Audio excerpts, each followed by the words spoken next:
Lead and Max Scherzer on the mound. But more offense was to come from both sides. And the Pirates took control in the 7th to hold on for a second straight win. Gio ready to lead a bounce-back performance.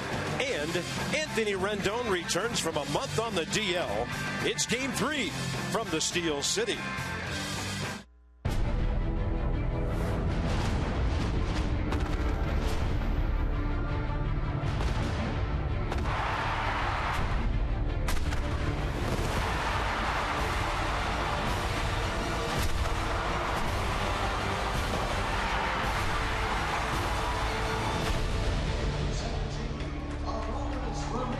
If it's going to be a good weekend and a good start to the road trip, the Nats need one today and tomorrow here in Pittsburgh. All right, guys, how about some energy for this one? There you go.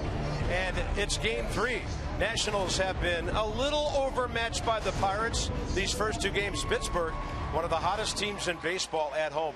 Mike Rizzo said today, I didn't have to give up a thing, and I got 2 great players back in the lineup. Escobar and Rendon badly needed back in this starting 8. Yeah, nice to see you nail Escobar back. Even better to see Anthony Rendon back. 25 games with that left quad strain. 6 rehab starts in Potomac, where it's all he did was hit .471, so he was wasting his hits in the minor leagues. Now he's back up hitting second today. Don't be surprised as Matt Williams brings him along if he's leading off here eventually, but nice to see Tony Two Bags back in a Nats uniform and in a Major League ballpark. Swing looked great during batting practice today. Now, if A.J. Burnett, who's beaten the Nats 12 times in his career, gets the corners, he can be tough. And we're going to talk about how well Gio Gonzalez is trending more than halfway through the season. Well, he's 3-0 career in 7 starts against the Pirates with an ERA under 3, and he's worked well with Jose Lobaton. He's been keeping the ball down nice. The curveball's been good. The changeup's been good. So a nice matchup here. And Burnett last time out against the Nats gave up 14 hits. That's the most he's ever given up in his 423 career starts. So the Nats saw him well last time, and you're hoping with Rendon in there tonight, a little deeper lineup, they see him well here again tonight at PNC. Yeah, the Nats hammered Burnett last time out. So in this series, it's been kind of odd. 2 pitching staffs who don't give up many homers, but there have been 8 of them. Ian Desmond has Washington's 2. The Pirates have hit 6. So with the weather warm and muggy here in Pittsburgh, the ball is flying. Game 3, who's going to dial long distance tonight?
To you by PNC Bank, for the achiever in you, and by your local BMW centers.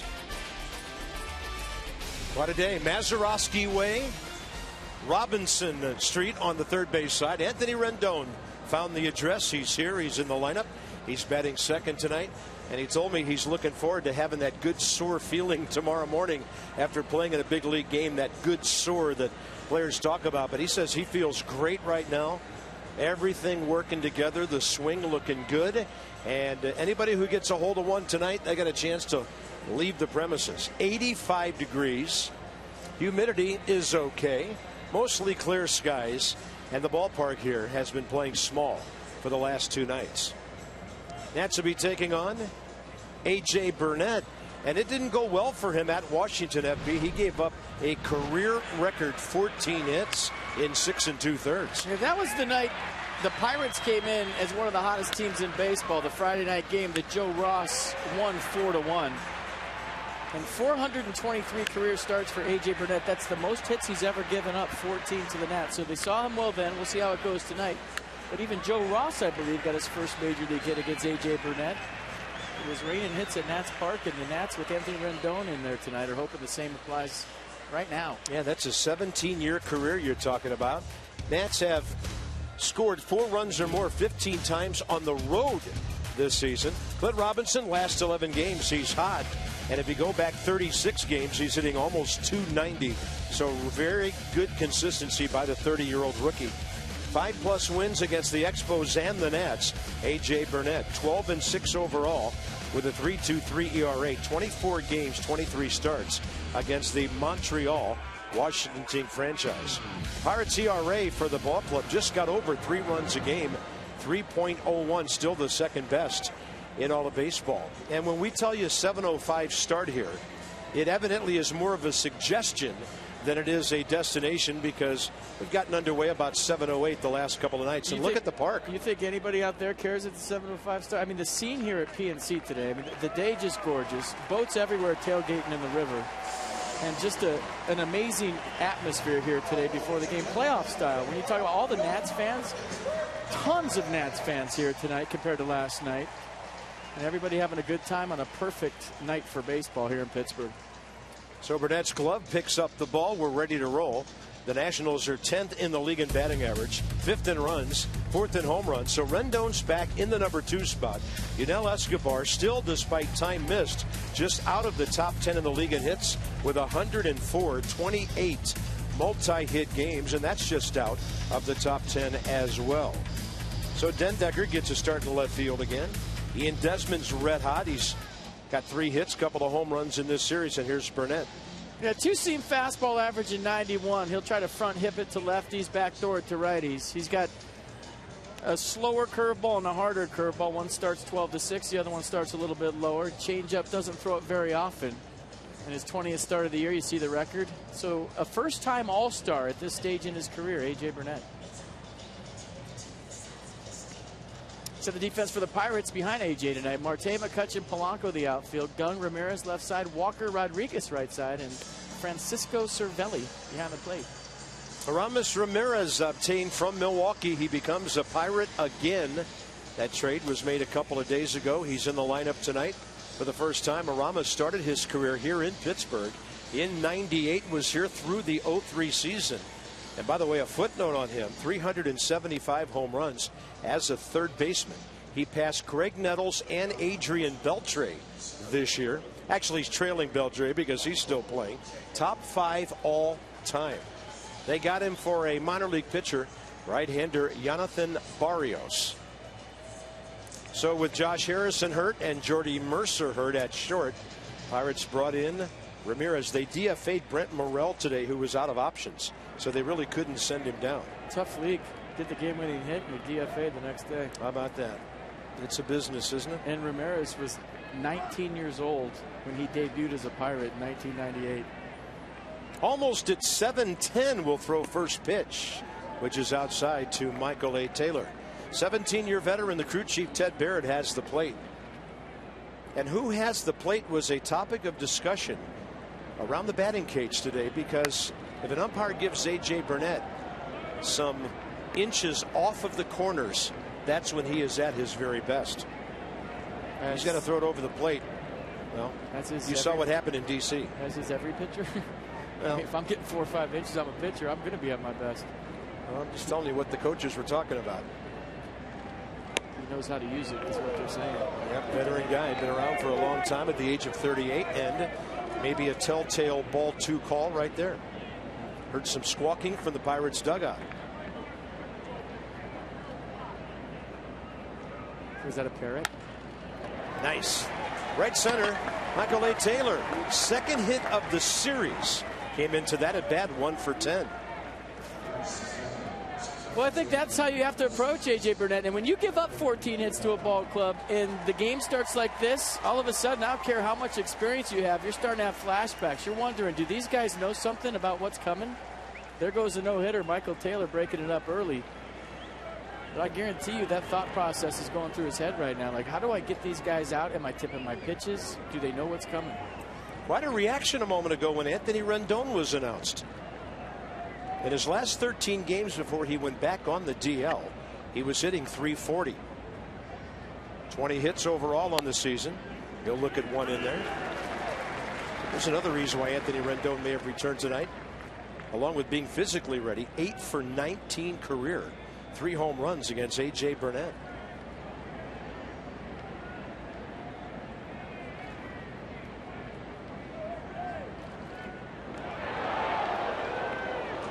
He was going, had a lean, and if Burnett would have put that ball in the bag, Michael Taylor was out. What you didn't see right there is the buckle. He was running.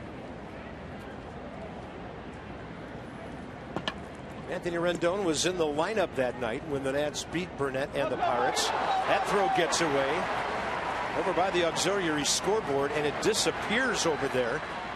Taylor keeps going, but they can't find the ball, at least not for now, and he goes to second base on a throwing error. They've got Sean Rodriguez at first tonight, not Pedro Alvarez, who has had trouble catching throws. Well, that's all on Sean Rodriguez. That throw wasn't that bad, but he was anchored to the base. He has to come off right there, and he just stayed there and didn't reach around Michael Taylor. So now Anthony Rendon in a different situation where he's trying to move Michael Taylor with nobody out. Rendon had a base hit and a walk against Burnett. Lays off the low breaking ball. And the count 1-1.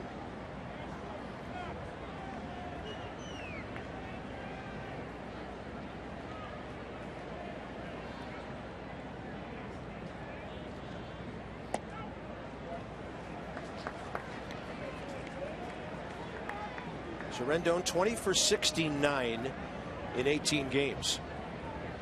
6 minor league rehab starts where he hit .471, 8 for 17. And he likes hitting off A.J. Burnett, like you said, Carp. Yeah, throw in 3 walks with those numbers, too. Locked up on that one. Pitch up a bit, 93, and the count is 2-2.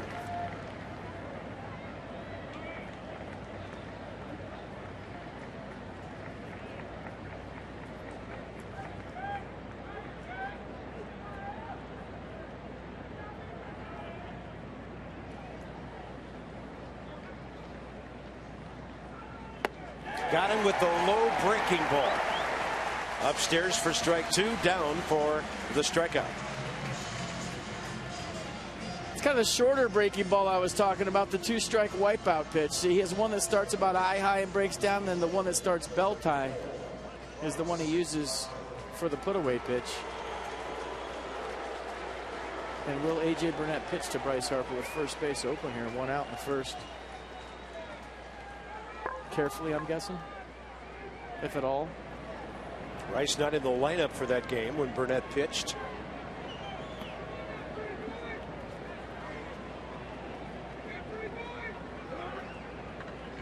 Target in. He didn't get it in there. That ball was scorched, knocked down on a good play by Neil Walker. Almost took him into right field, that one hopper, and he's trying to run off some discomfort right here. Wait, you know, you remember yesterday I was saying hit a ball through the second baseman's chest? Bryce almost just did it. Maybe we get the hit speed on that one, but Neil Walker is still walking this one off.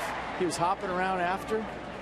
They got him the form. That's why Francisco Cervelli's on the mound right now, because that ball hurt Neil Walker because it was hit so hard. Bryce Harper 2 for 7 with a couple of walks after that tough luck out. Third base, 2 outs. Taylor, and here's Escobar, who makes his return to the lineup tonight. Oh, it must be nice to hit balls so hard that you're hurting infielders. Not too many guys can say that. Escobar had an RBI grounder and a base hit against Burnett. Pretty good pitch right to the outside edge. Well, wouldn't you know, the first swing for Yunel Escobar is a check swing, so check that box. The wrist passed all the tests and just passed one right there on pitch number 1. Started his swing and stopped it.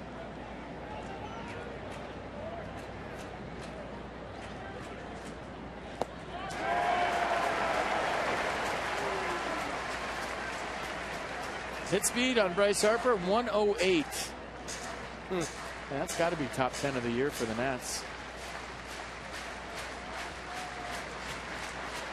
Escobar 2 for 14 career against A.J. Burnett. They've battled in both leagues, and that's up and in with 93.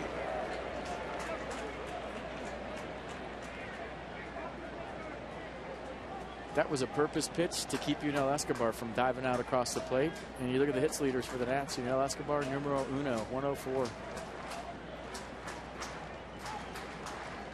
Had hit safely 10 of his last 13 games before hurting the wrist.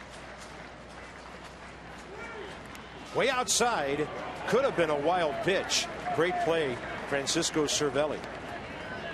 Just kept this a scoreless game. Not too many catchers are athletic enough to get across and get their body in front of this A.J. Burnett curveball. Francisco Cervelli just did a fantastic job to keep Michael Taylor at third. Look at this athletic ability. Used his right forearm, actually, to keep that ball in front of him. Watch it hit his right forearm. Great play by Cervelli. Smaller athletic catcher, bigger catcher doesn't make that play. 2-2 now. And Burnett's got a nasty hook on. He got Rendon with it. He gets Escobar with it. That's at a runner at second. Nobody out. Now it's Gio to go to work.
He blocks it with his forearm first, but watch him block it with his leg second. So the ball bounces. Watch him go right forearm for the save, and then it ricochets down and hits him in the left foot because it was still heading for the backstop. So 2 parts of his body keeps this score 0-0. One of the better blocks you'll see, and a little bit of luck involved there too. Good effort. Yeah, saved his own redirect. Pirates 5th in the league in batting, 8th in runs. They've moved up a notch with those 6 home runs in the league race. They've hit 75 this year. Aramis Ramirez, 5th all-time among third basemen. We'll give you the names ahead of him when he comes up. It is quite a list. Here's Polanco, who's been on base 15 games in a row. And in this series, 3 for 9 with a home run, 3 RBIs.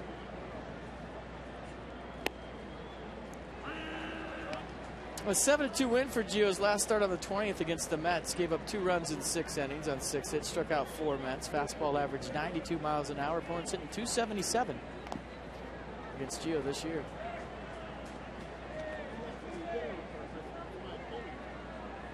So Polanco hitting .243. Career against the Nats left-hander, 0 for 3.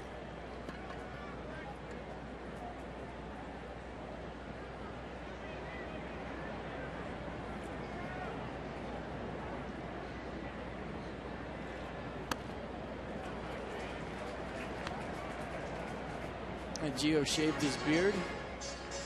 Got a different look going tonight. Talked to him in the hotel lobby. He said he wasn't feeling great today, so we'll see how that plays out. Kind of under the weather. 2-2.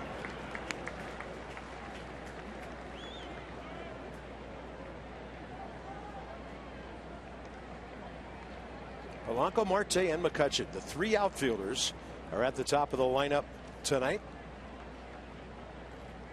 And that's way inside with 92.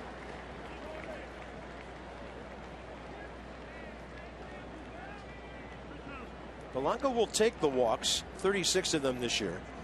The guy behind him is hacking from the time he gets out of his car, Marte. And here's a 3-2 with nobody out. And a ball hit well to center. Michael A. Taylor going back with it into the sunlight, spots it, catches it, and then pads himself against the wall. That ball hit about 395. What a play by Michael Taylor. I mean, it's a great play for a number of reasons. Number one, the ball was crushed. Number two, it's going from shade to sun. So you see the route. When the ball's in the dark at home plate and then turns bright, that's not an easy play for a center fielder. But Michael Taylor taking a peek right there to see where he's at. Knows that he has a little more real estate. I like the fact that he looked over his shoulder and found out where he was on the field. Great play to start this one up by Michael Taylor. And the way Marte's swinging, good thing he did that. This guy is red hot. 11 for his last 21 over 5 games. And then 13 for 29 over the last week or so, hitting .448. Good changeup by Gonzalez at 84. That played big for a number of reasons. I mean, all of a sudden, Gio Gonzalez is saying, okay, maybe the park's playing just a hair bigger than it was the first 2 games of the series because Polanco got that. We saw Polanco hit a home run last night. And then his center fielder going a long way for him. All those things combined, the first hit of the game could give him some confidence where if that ball got out, he was obviously going to be rattled. So great play by Taylor.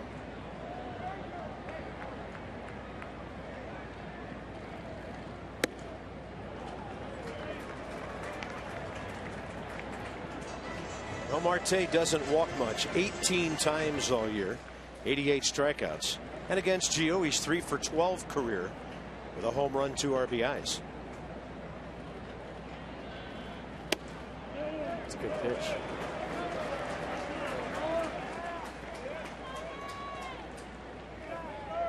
Ted Barrett thought it was inside, and it was, according to Pitch Track.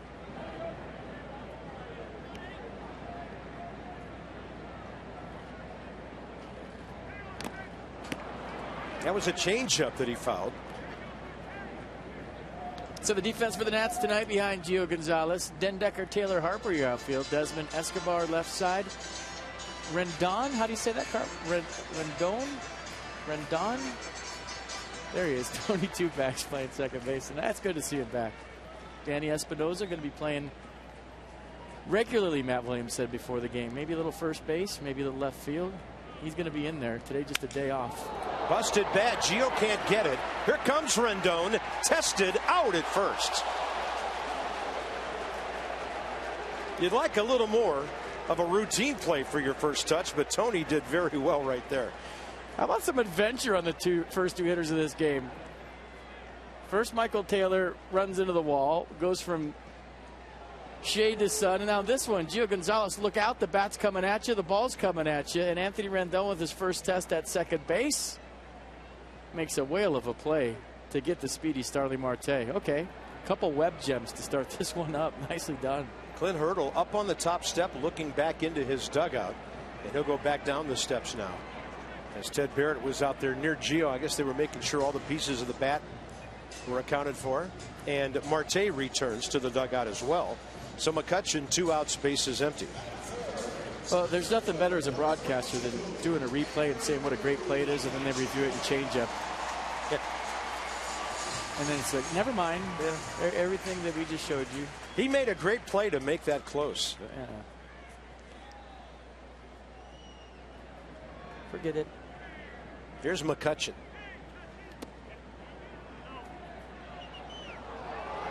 That ruled a swing. Wow. I think Gio and the Nats just caught a break on that one. The swing was more by Jose Lobaton picking the ball out of the dirt than it was Andrew McCutchen.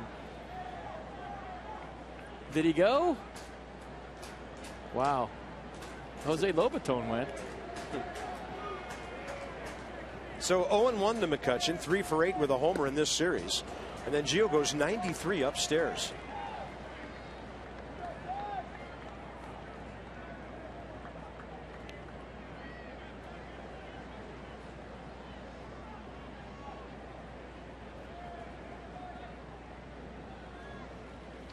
Got him. Good pitch. 79 diving straight down on 0-2. And McCutchen now 3 for 13 career against the Nats left-hander. So Gio gets a 1-2-3 first. The bats back to work with Robinson, Desmond, and Lobaton coming up.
Pennsylvania teams each of the last 4 years, but he's had a lot more success here with the Pirates than he did last year with the Phillies. 2012 and 2013, Burnett put up solid numbers as a Pirate.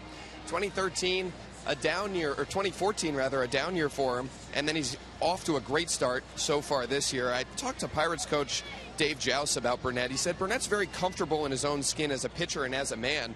The Pirates organization, coaches, and teammates allow guys to be that way. He's so comfortable here in Pittsburgh that he turned down a player option with the Phillies that would have paid him $4 million more than he's making this year with the Pirates. Really wanted to come back here to Pittsburgh and made it happen. Yeah, he led the league with 18 losses last year. 8 wins for the Phils. And when you're talking cars, you're talking Coons. Dan's with our Coons.com sideline report. Well, if you like winning, that's an easy decision. I'd be way more comfortable on a winning team, too. And playing in front of a full house every night at PNC Park.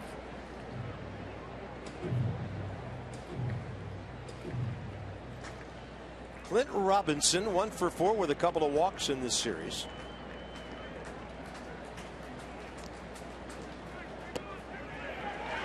And the breaking ball's working to righties and now lefties as well. 3rd strikeout in the last 4 batters. A backdoor curveball. This is the one with a little more sweep to it than the 12-6 one he'll throw at times. Good pitch. Mercedes-Benz trying to track that big curveball. Here's Ian Desmond, who's been tracking everything this week. 3 hits, 2 homers, 3 RBIs in this series. And now 8 for his last 16. And against Burnett, just 3 for 21. A tough matchup, but Ian kind of looks like a new guy out there. 92 fouled back. I'd say he looks like an old guy. The guy we've seen go 20-20 the last 3 years. Keeping his head still. Maybe we'll show you some side swings tonight of how still Ian Desmond's head is and how slow his feet are and the difference in his swings.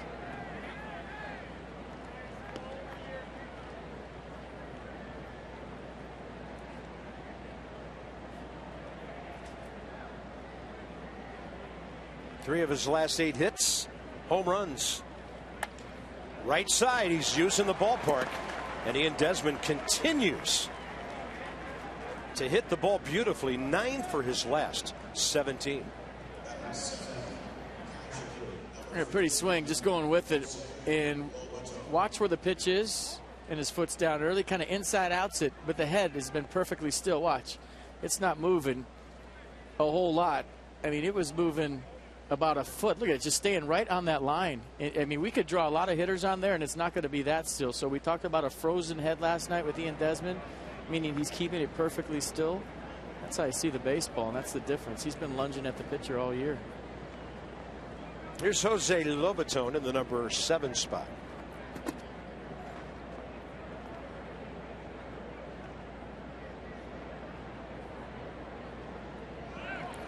Desmond off and running, and a perfect line drive to left center. Desmond picked up the ball after hearing the sound, and he motors over to third base. Now the throw just rolls right in. Nobody there to cut it off, but no further advancement by the runners. Jose Lobaton going the other way. If Ian Desmond picks up that ball just a hair sooner, he might have scored on this ball from Jose Lobaton. He got such a good jump. Lobaton using the hole created when Jung Ho Gung evacuates shortstop, but you see the little hesitation. But a great swing by Lobaton, first and third for the Nats. So back-to-back great at-bats here in the second inning. Yeah, Sean Rodriguez, the first baseman, had to come in and get it. Number 8 guy, Matt Dendecker. 1 for 4 career with an RBI against Burnett. Strike 1.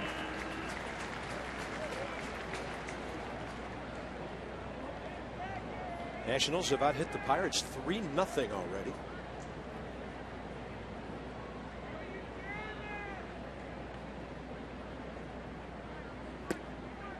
Well, that's an unhittable fastball called strike 2. That's tough on any hitter. I don't think you want to offer, regardless if it's strike 2. There's not a whole lot that Matt can do with that pitch, regardless of the call. Now he's got a battle in an 0-2 count.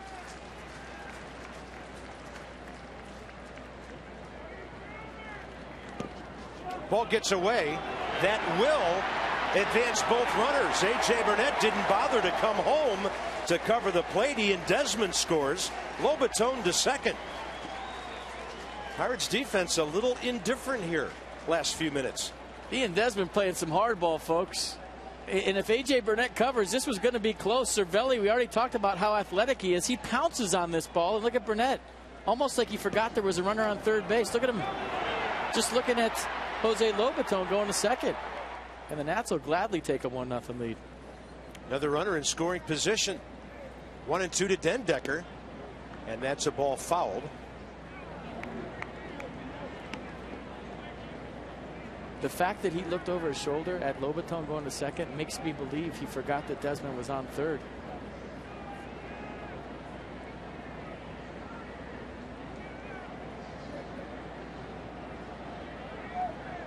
Pitcher on deck. Runner at second, just 1 out. And Dendecker will get called out on the other side of the plate. A.J. Burnett, 5 outs, 4 on strikes. That same pitch he threw Clint Robinson with 2 strikes. Just a roundhouse curveball that you have a tendency to give up on. Looks like there's no way it can come back, and it does. Gio has 1 hit and 1 RBI this year.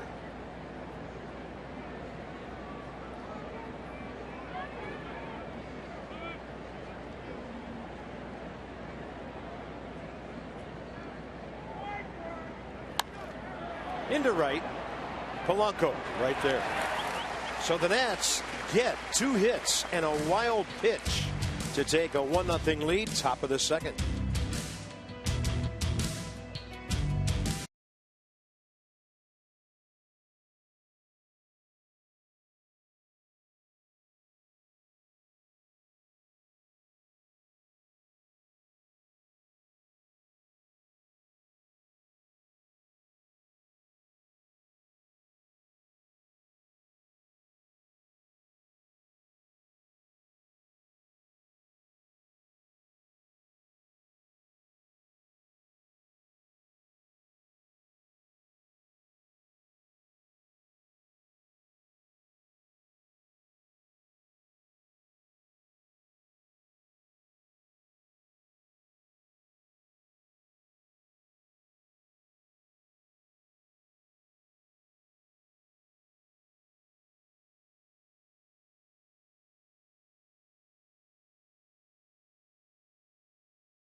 PNC Park, but you could join the Nats in Miami September 11th through the 13th. They take on the Marlins, obviously, with the Nationals Destinations travel package.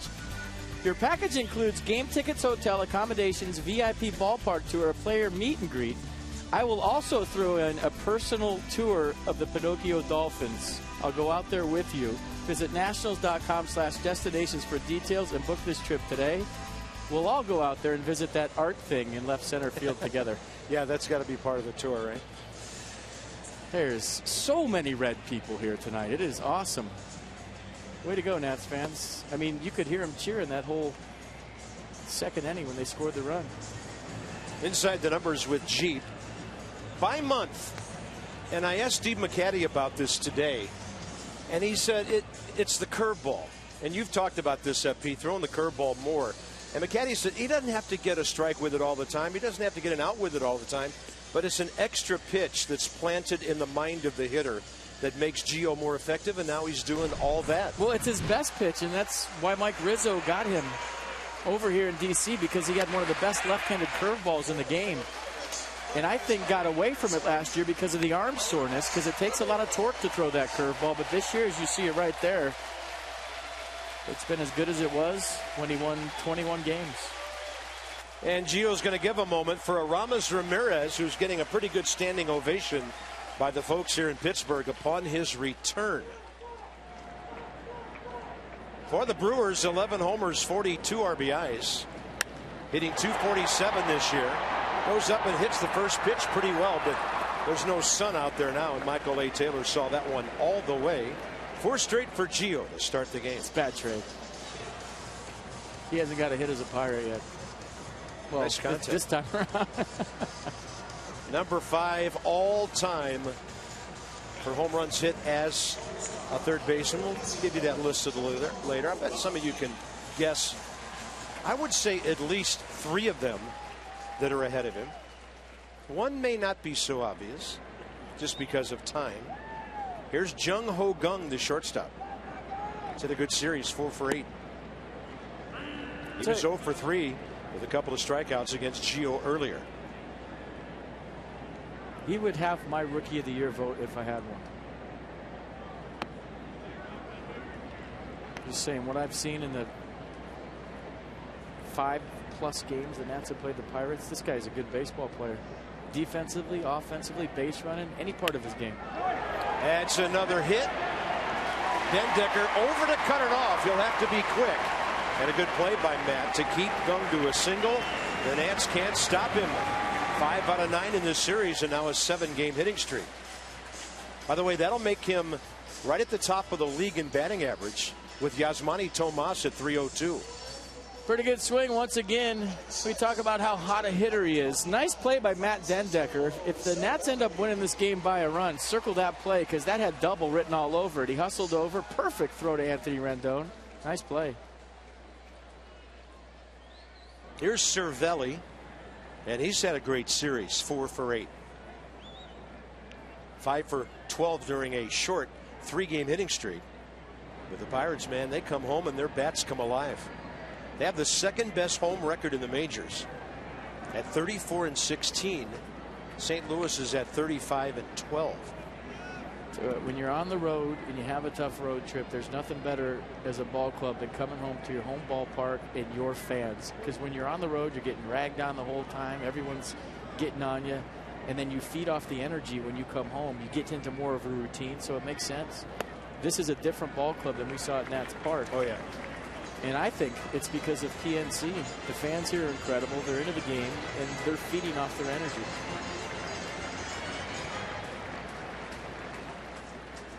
Cervelli, the longtime Yankee, settling in here very nicely, hitting .292. 2-0 and a check swing. I mean, Nats do it too. They go on long road trips. They come home, get in that white uni, and all of a sudden Nats Park is full. As a player, it's hard to play on the road. It's hard to play in hostile environments, and you can't wait to get home for your home fans. And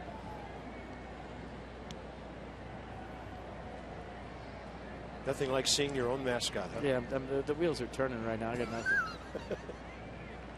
2-1. Gio pulling the string. Good changeup so far. 84. Counts even 2-2. That changeup's been real good so far for Gio Gonzalez. Looking just like a fastball. And look at where every pitch is below the strike zone. That's the Lobaton effect. He likes to throw the ball down with Jose back there because he knows that he could take low pitches and make them strikes.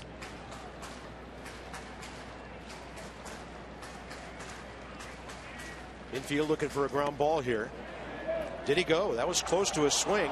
And Chris Conroy punches him out. And another Pirate is mad after an appeal.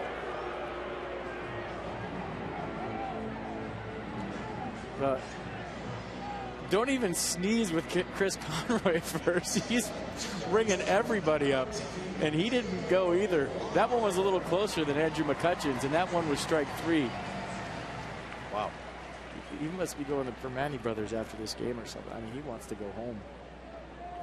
Here's Neil Walker, 3 for 9 with a home run in this series. And against Gio, 1 for 4 career. Getting a feel for that strike zone now. 92 to get ahead.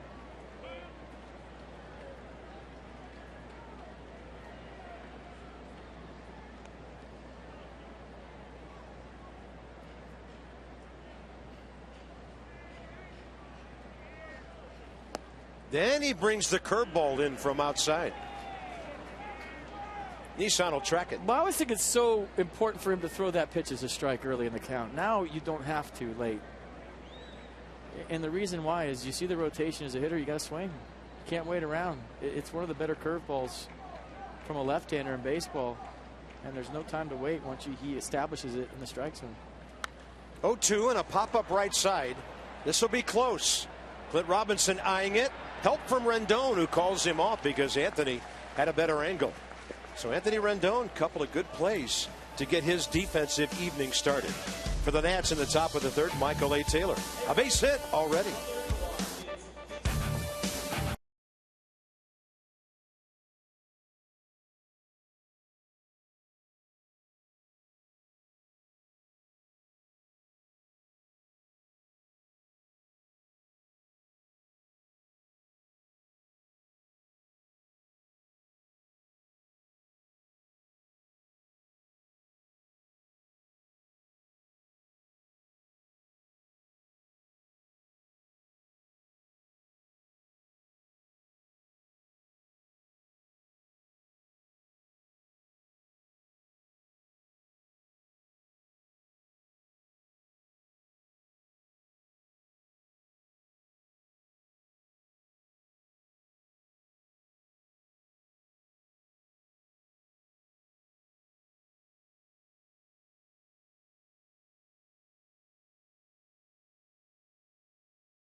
follow Michael Taylor with some Geico highlights. First inning, Michael a hit.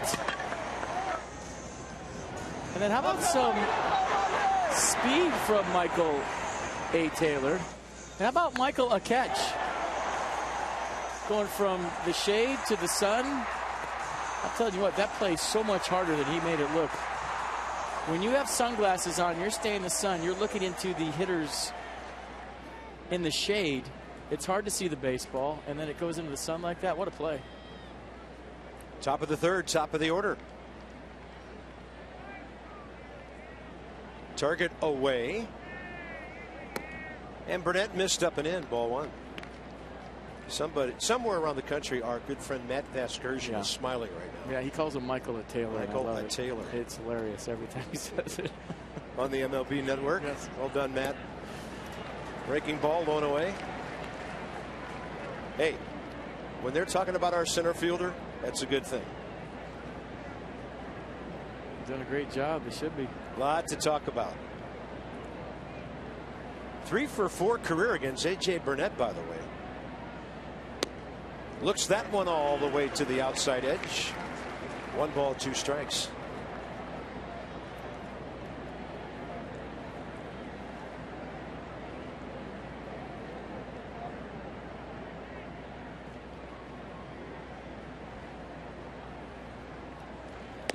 Boy, not looking for the fastball right down the middle, maybe over the outer half. And A.J. Burnett, 5 strikeouts. August 5th, the Nats play the Diamondbacks, 7:05. Don't mean to bury the lead, but the lead is the first 20,000 fans will receive a Jason Worth Chia pet. That's right. You can check out its progress on all social media with hashtag Worth Chia. Visit Nationals.com to purchase that ticket right now. The Nats have struck out 22 times in this series against the Major League's second best pitching staff. Here's Anthony Rendon. Burnett dropped a nasty hook on him first time, and that one's outside. 13 strikeouts Thursday night, 4 last night, and 5 already here by Burnett. It's unhittable. Yeah, Cervelli's setting up out there. Burnett's hitting the target. Going back to what you talked about with the coaches earlier, if he gets that call, I don't know how you hit that. The pitch to Michael Taylor, same spot. I guess get a longer bat. Look where he's setting up. He's off the plate. Still got to put it there, though.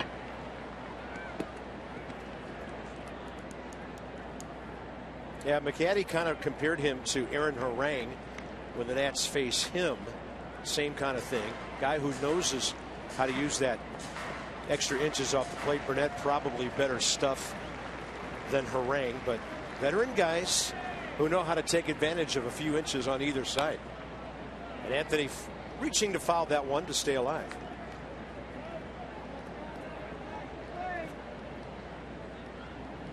Warm night in Pittsburgh, the warmest of our 3 days here. 79 game time Thursday, 83 yesterday, 85 here tonight. And there's the skyline from ground level right behind the third base on deck circle. 1 ball, 2 strikes. Up and in.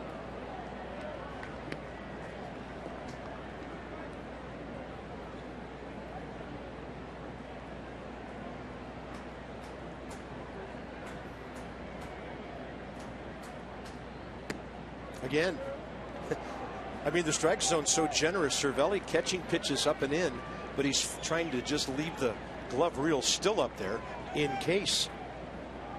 Now the count goes full with 1 out. Here's the AB from Mercedes. And he's going to ring him up on a high fastball there. Rendon twice. 6 strikeouts for Burnett. Well, there's 3 location mistakes in a row by Burnett. He wanted these off the plate away. Look where Cervelli's setting up, and Cervelli reached across 3 times in a row. The first 2 were up and in. That one had more plate. Top of the zone for strike 3. And here's Bryce Harper, who nearly put the baseball and Neil Walker into right field first time up. Nasty one hopper. Walker knocked it down, threw him out. Gutsy play, good play.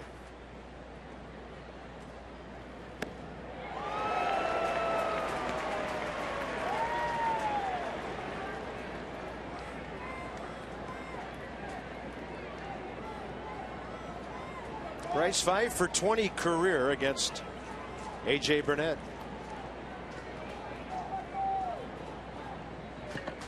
There's that target moving way inside. And Harper scorches one to left. Marte going back on the run. He's got it. Bryce Harper's hit 2 balls right on the screws, and he's 0 for 2. I thought that had to be over Marte's head, but he's got center field range. A long way to go out there. Good beat on it. Nice play by Marte. Another good swing by Bryce Harper.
I see red people, they're all over PNC Park tonight. 1-0 Nationals, bottom of the third. It's time for you to tweet your strongest fan photo using hashtag NatsCouchCam, and you just might see yourself in a future broadcast. That's brought to you by T-Mobile.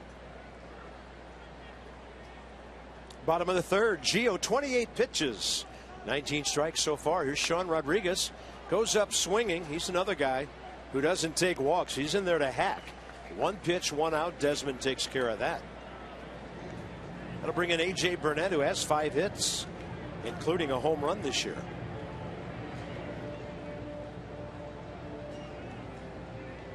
What a sight, PNC Park.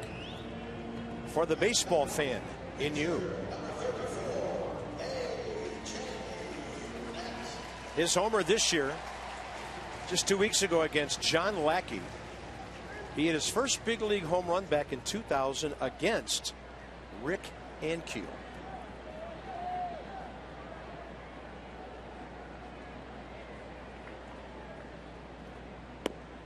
Perfect fastball, outside edge.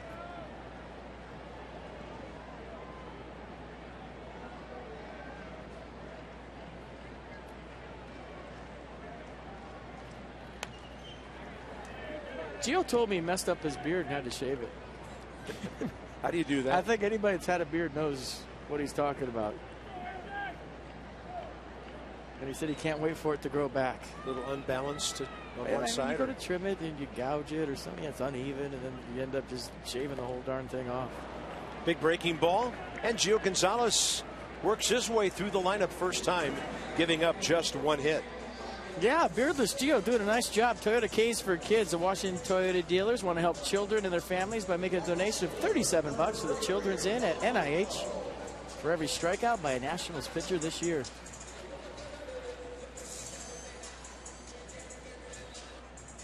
Top of the order, Gregory Polanco. He's the youngest of the bunch in that outfield, only 23 years of age. Big league debut last year, 89 games, 235 with 7 home runs and 33 RBIs. He has 4 homers and 17 steals.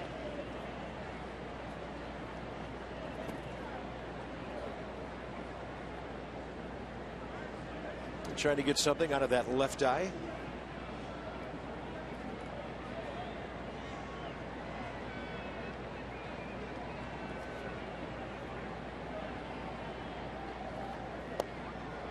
And Gio goes heater to lock him all up.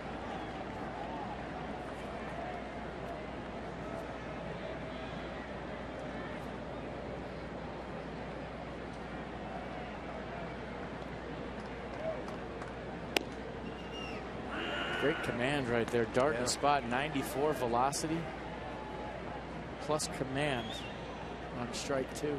That's the other thing Steve McCatty really likes what Gio's doing, using that 4-seam fastball. A little up in the zone, but a strike.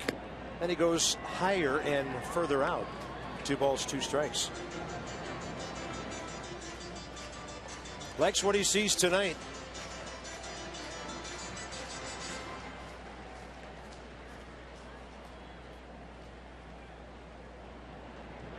Two-two pitch. Fastball hit well. Deep right center. That'll get by Taylor. And Polanco just kind of motors into second base. He pinned Taylor up against the center field wall first time. So he's had 2 good swings tonight. Kind of feeding off that great at-bat he had last night against Max Scherzer, and that was actually a changeup at 84 miles an hour, so he caught it out front. Hit a slider last night for the home run, I think on the 13th pitch of that at-bat. A 2-out double here tonight. Now he's on base 16 games in a row. Here's Marte. Slow roller right side. First time up, Rendon barehanded and threw him out. Very rarely you see Gio throw a changeup to a lefty. It's usually fastball curve. That was interesting. Rendon made a move toward the bag, kind of stopped, and then he had to go get the throw. What's a timing play? And these guys haven't had a whole lot of time to work on it.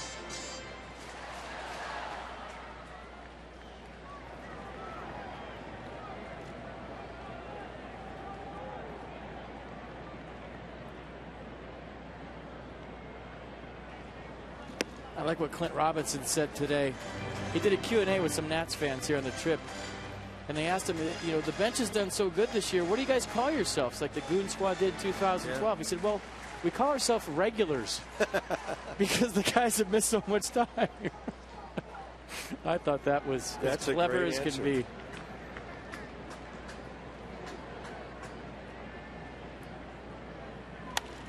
Right side, Rendon.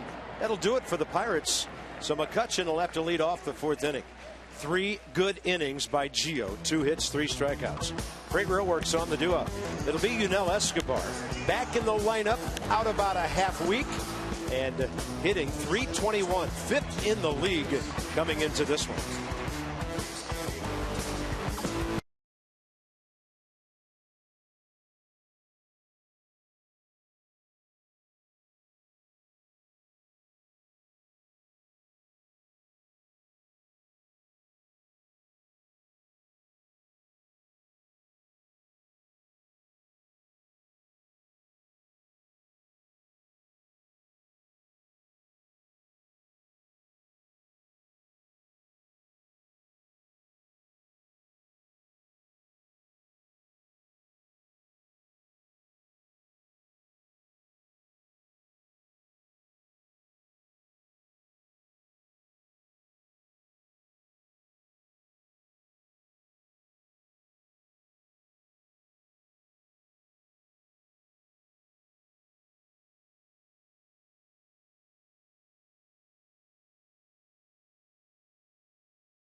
Saturday evening along the river.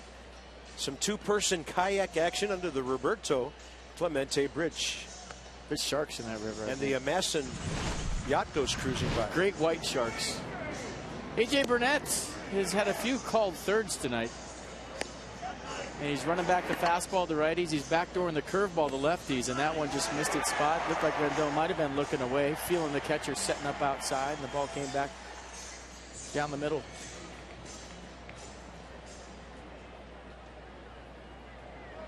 As usual, this time of the evening, sun starts reflecting off some of the buildings across the river. This time of the year, the sun coming in right about halfway from home plate to third base in this ballpark.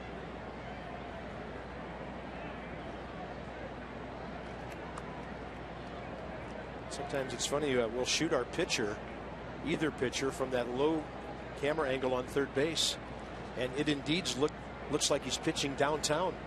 All you see is the buildings behind him. Such a unique perspective here.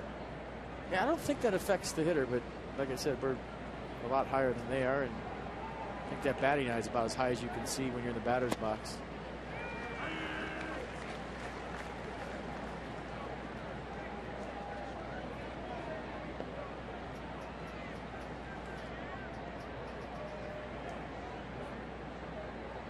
Escobar got a fastball, rides it to right center. That ball well hit. It's going to hit at the 375 mark. And he's going to slide into second base with another extra base hit. He has 5 homers, a triple, and now 16 doubles. The wrists look good right there. Watch the location of the pitch. If you're throwing Yunel Escobar fastballs away, you're pitching right to his strength. I mean, thank you very much. That's right where he wants it. Belt high. Shoots one into the gap. A leadoff double here in the 4th. And the only thing he didn't do was call himself safe at second base. But a nice swing by Escobar. We'll see if Clint Robinson can move him along. Yeah, I guess it wasn't a close enough play. Huh?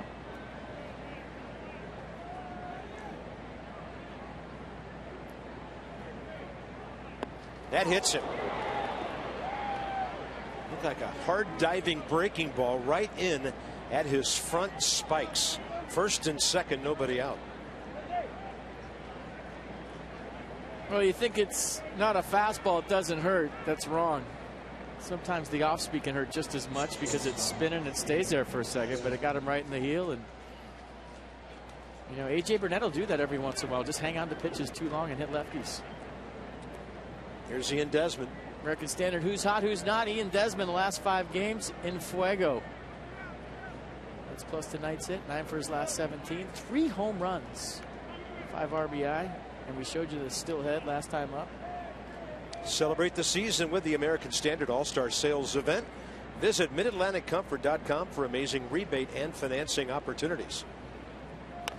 Desmond trying to bunt a couple of guys aboard, and that's a good-looking bunt. They got him by a step. So Ian Desmond doing everything right in the batter's box. Playing the game. And that's a term you'll hear baseball players and coaches use. How's he doing? He's playing the game. And that means he's doing everything right. He's doing the big things, doing the little things. And it's so nice to see Ian Desmond doing well. Great idea, good execution. And now Jose Lobaton, who hit a ball right through shortstop last time up, trying to drive in a few. Yeah, with Desmond on the move 2 innings ago. Line drive to left center for a base hit. Set up the run that Desmond scored on the wild pitch. They're in at the corners. Lobaton, opposite field idea again. He's driven in 11 runs this year. Pretty productive. This year, Jose's 15 hits, 11 RBIs.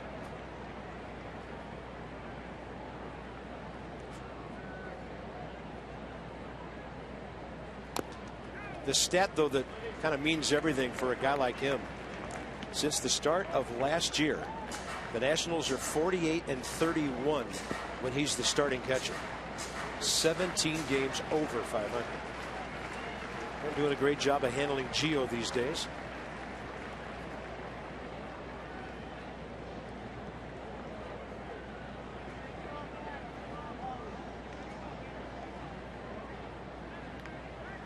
Way inside, and that hits him.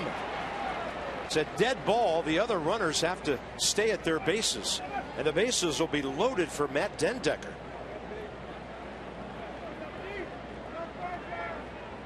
Watch your toes if you're a Nationals hitter right now. A.J. Burnett hates him. First Clint Robinson in the heel, and now he's a Lobaton right in the big toe. Look at Francisco Cervelli hustling over to block that ball, but it gets Lobaton right on the big toe. So the Nats have the bases loaded, but only one of the runners can actually run. That's Escobar. So this is a situation screaming for a grand slam. It's a pinch runners, Matt Williams. den Dekker struck out looking with a runner at second, 1 out, first time after the wild pitch. So we've had a wild pitch and 2 hit batters here by Burnett.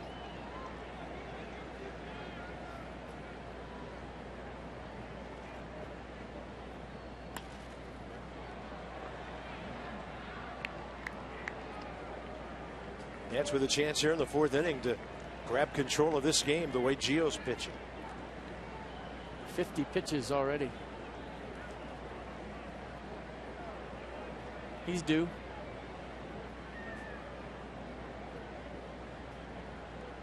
Target in. Bad fastball with enough run back to get the strike. I remember he struck him out with a backdoor curveball last time up. See if he goes to the well right here. He needs a strikeout big time. Yeah, so if you're den Dekker, FP, a lot of things to protect here. Yeah. You're still respecting the fastball, though. Yeah. Target from Cervelli in again. den Dekker strikes out.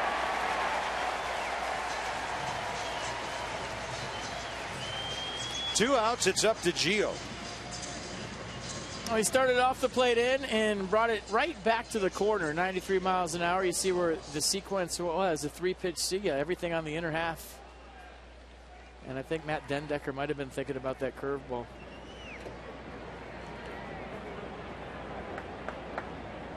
Gio fly ball to right first time.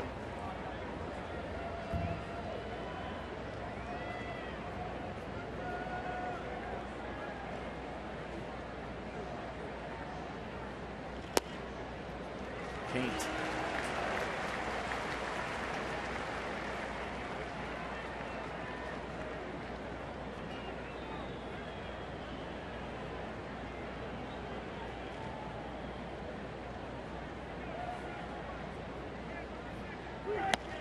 Right down central, 92, and it's 0-2. So Escobar double to lead off the inning.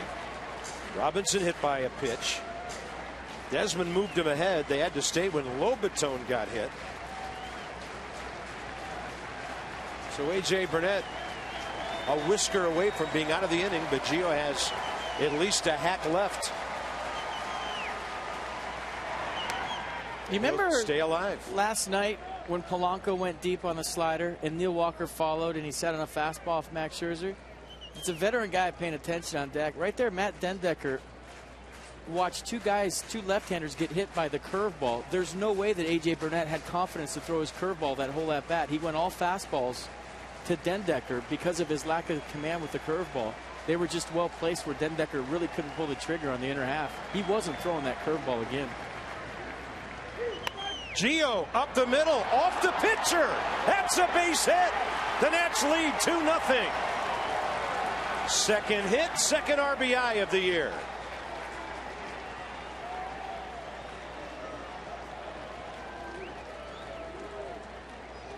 Well, he hit the ball hard his first time up to right field. He had a good swing, and with 2 strikes, 2 outs, bases loaded, hits the ball hard back to A.J. Burnett. He tried to make a circus play, and in trying to do that, it deflected. And Gio Gonzalez, you got to bat, do something. He just did, helping himself out in a big way, making this a 2-0 game. 7th Nat to bat in the inning now, Michael A. Taylor. You see the dugout in the background? Everybody with their hands in the air. See, he's guiding that pitch now. He's not as confident in the curveball because of hitting 2 guys. Yeah. He's kind of wishing it in there, not throwing it. If I'm Michael Taylor, dead red. Hey, 382 runners in scoring position for Taylor. the high mark on the ball club. He'll take the fastball in there at 93.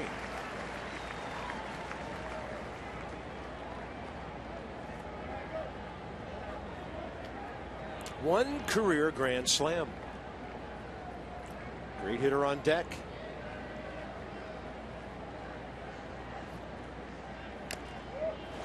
So going to fastball.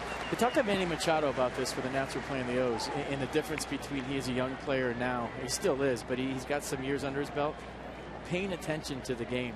The scouting report can tell you so many things about a pitcher, but if you're paying attention throughout the course of the game and not in the clubhouse watching video or swinging the bat in a cage and watching what's going on, it's better than any scouting report.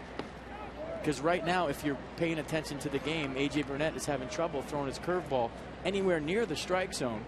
So as a hitter, if you're on the top rail or you're talking to guys in the dugout, you're watching the game, you're soaking this in, you're absorbing it, saying, I'm all about the fastball because he can't throw his curveball for strikes, and he never throws his changeup.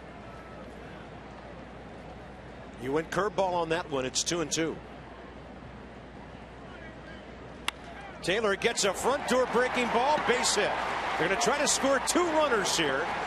The throw home is in time, and out is the trail runner, Jose Lobaton. So Clint Robinson scores.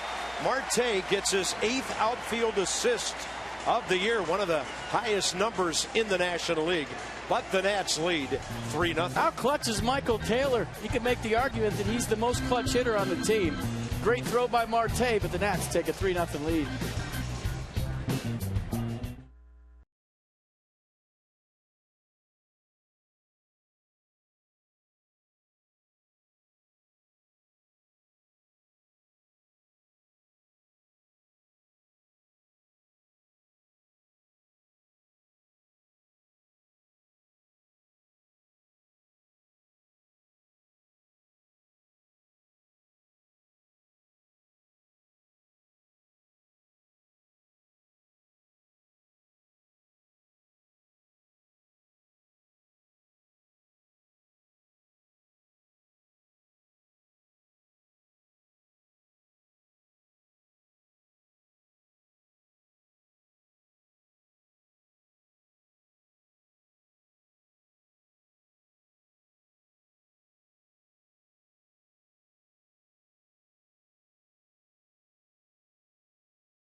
Because of the wildness of the pitch so far. And instead of letting it rip, just kind of rolls in there. Michael Taylor doing a great job of barrel to baseball. And a clutch 2-out hit, scores 1.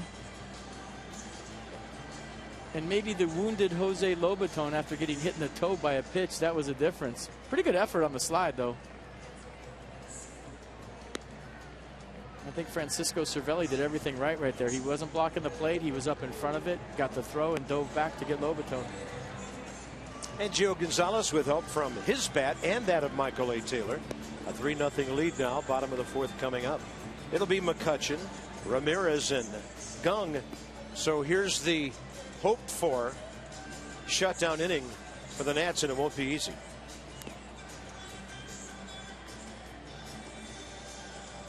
Gio, 39 pitches, 27 strikes through 3 innings.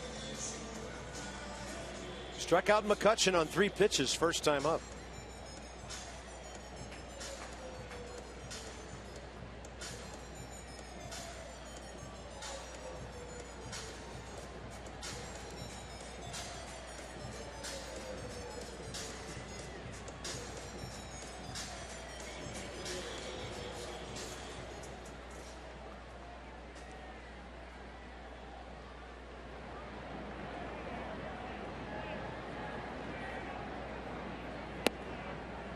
right in there with 92 to start his 4th inning of work.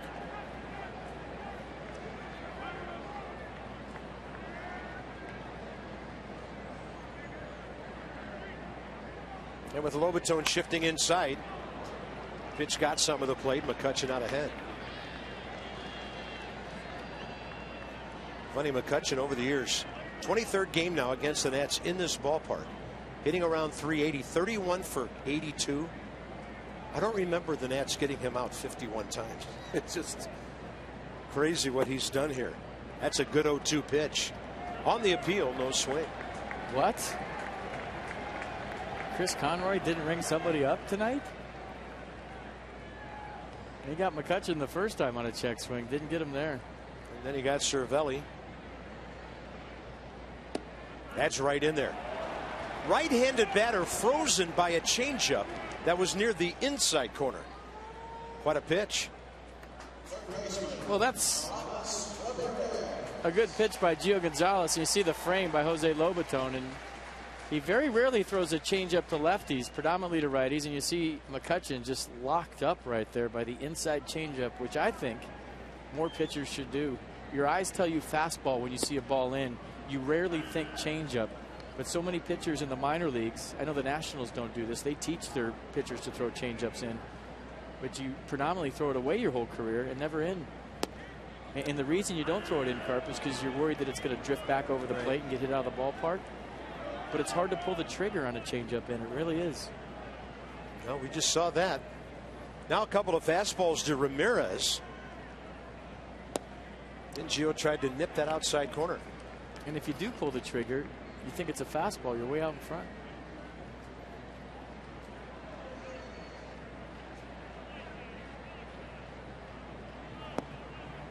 Then he tried the backdoor breaking ball. Counts 2-2.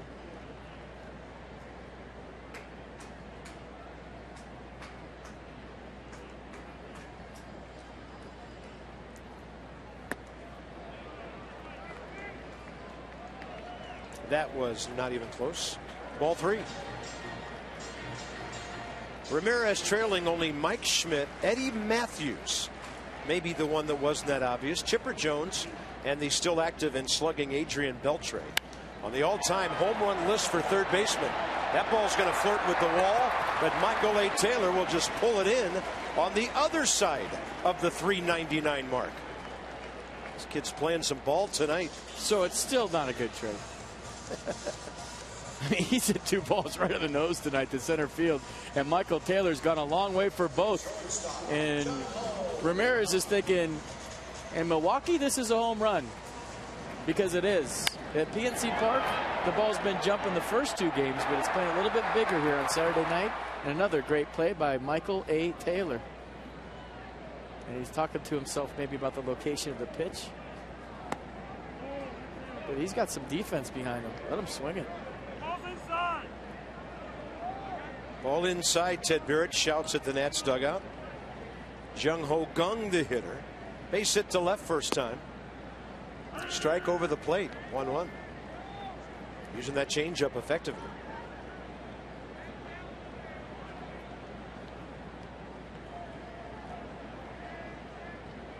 When you see that target, you think fastball. And the 94 missed barely. Gio really throwing the ball well here.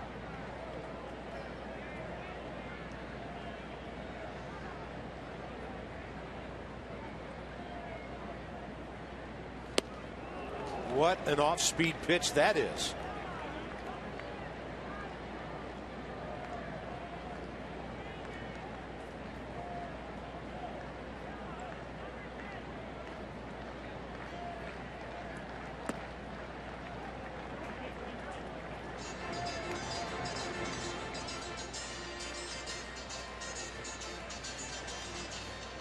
I think I'm going to buy an organ in Miami. Do you have organ stores there?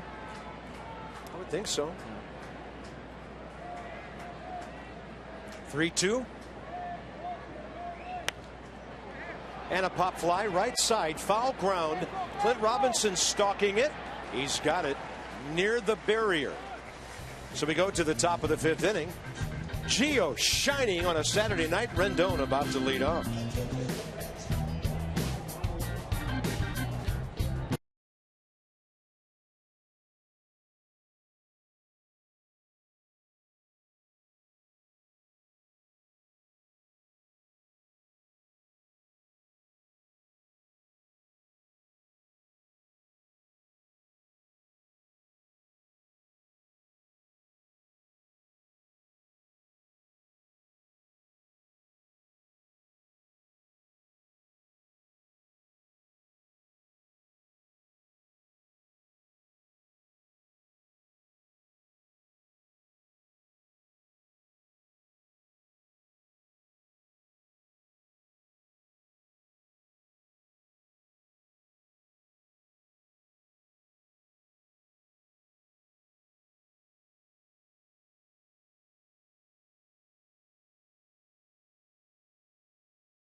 Out there in the fountains, chilling on a beautiful, beautiful night here at PNC Park. 3-0 as we head to the top of the 5th inning.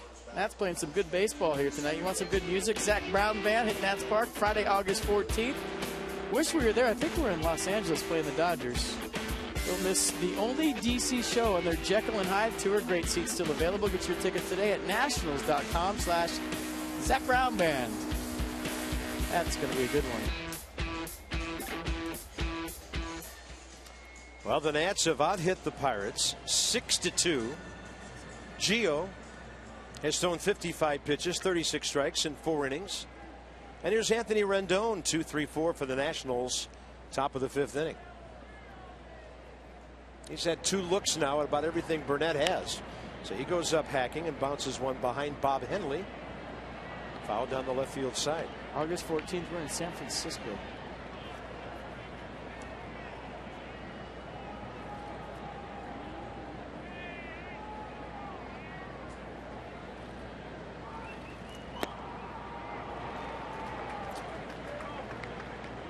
Not too many times you see Anthony Rendon broken down like that on a swing. He's done this a few times tonight, just not sure yet.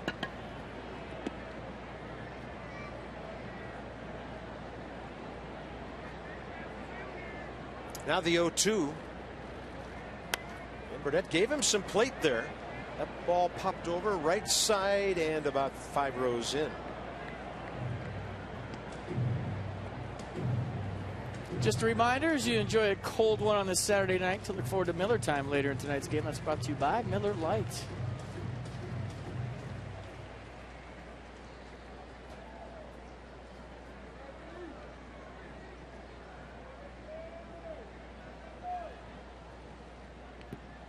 Personally, I don't care what Anthony Rendon does tonight. It's nice to see him back on the field in a Nats uni, playing in the big leagues and healthy. Matt Williams saying he's going to kind of monitor the situation with he and Danny Espinoza and Desmond and Escobar, everybody's health. Bring them along slowly, not just going to throw them in there every single day. Fastball, Rendon to right. He takes 90 the other way and Polanco grabs it. Good swing, good contact. And with more on Anthony Rendon, here's Dan. Bob, the one thing that Rendon says is going to come with time is his playing shape. He's only played in, this is his 19th game at the big league level this season. He's battled so many injuries, so he hasn't really gotten a chance to get into playing shape and stay that way. He feels like his timing's okay. It's coming around in terms of just getting in his legs under him and playing on an everyday basis. That shape will come in time, he says. Yeah, game speed, no way to simulate it, right? Well, what Dan means by playing shape is you can do all the exercises you want. You can run sprints, you can jog distance, you can lift weights, you can take grounders, but there's just something about playing a game that works all these fast twitch muscles that you can't get to unless you're playing a game. I mean, you work all off season to be in the best shape of your life, and after the first 2 or 3 spring training games, you're locked up, you're sore, because it's all these muscles that you just can't really get to with your workouts, no matter what you do. You know, stand around, go. Stand around, stand around, stand around. You don't do that. You don't train for that in the off season. So that's what game shape is. A.J. Burnett with a couple of nasty breaking pitches to Bryce Harper. 1 ball, 2 strikes. Bryce has hit it hard twice tonight.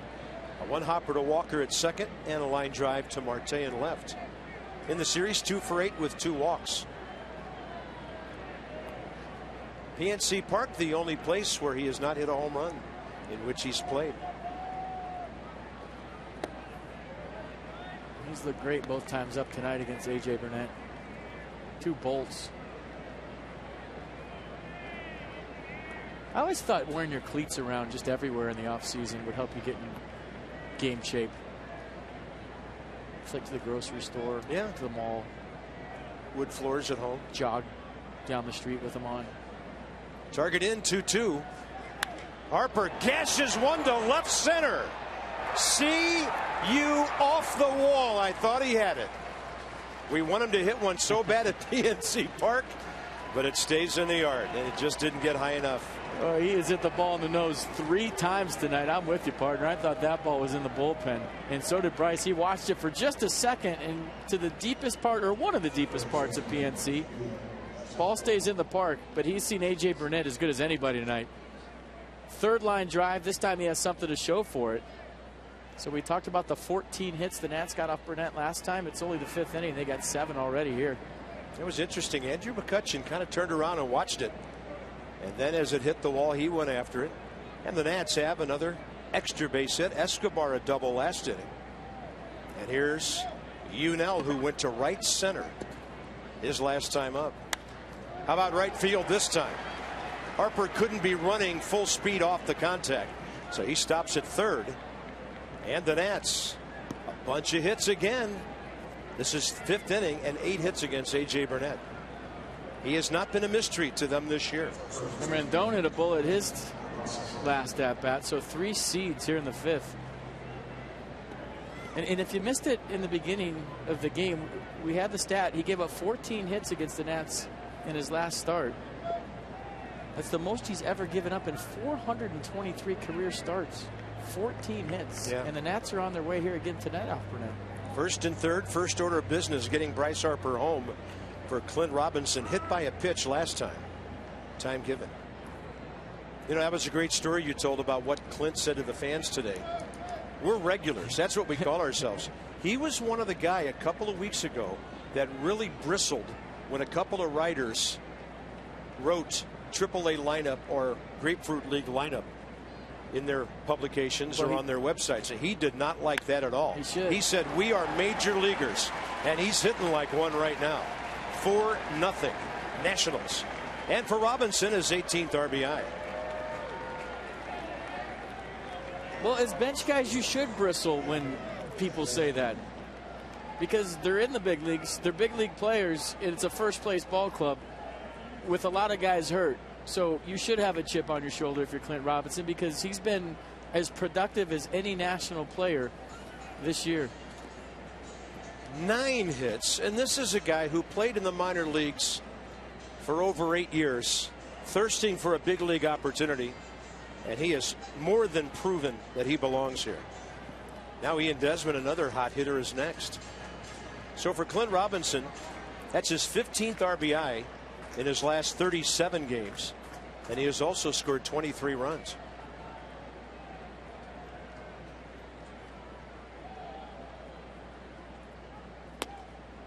Since June 6th, his average on base percentage and slugging percentage all ranked second on the ball club to some guy named Bryce Harper. So yeah, he's getting it done. Vance Worley gave up 1 run last night in the 6th inning on the Ian Desmond home run. He jammed Ian and he got his hands inside and hit it out to left center.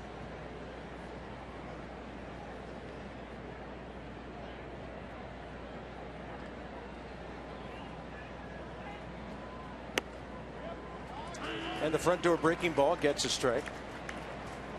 0-2. So Desmond a base hit, a run, and a sacrifice. 4 for 8 in this series, and 9 for his last 17. The Nats haven't given AJ a real quick inning yet. There's only 1, 2, 3 in the third. Taylor, Rendon, and Harper. And Bryce hit the ball hard. Desmond takes a fastball, strike 3. If it's close, you got to be swinging tonight. 2 outs and Lobaton next. We'll wrap it up here tomorrow with Joe Ross 2-2 against Garrett Cole, who is 13-4. Day off Monday, 3 in Miami, and the Nats will be in New York to play the Mets next weekend. New York, by the way, 5th inning at home, leading the Dodgers 5-1. Well, Joe Ross, fantastic against the Pirates earlier, proving he belongs in the big leagues as well. Here's Lobaton with a base hit, and he's been hit by a pitch.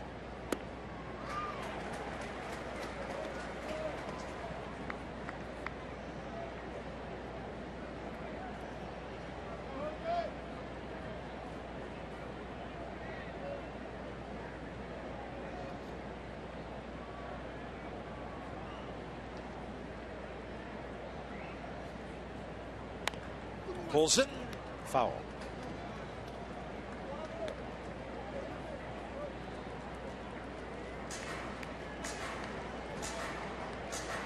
That a dude got a souvenir. How about that? That was worth the drive. Way to go, buddy. Now don't fire it back onto the field. He had it in the right hand. Teach him a changeup, Dad. He'll make millions.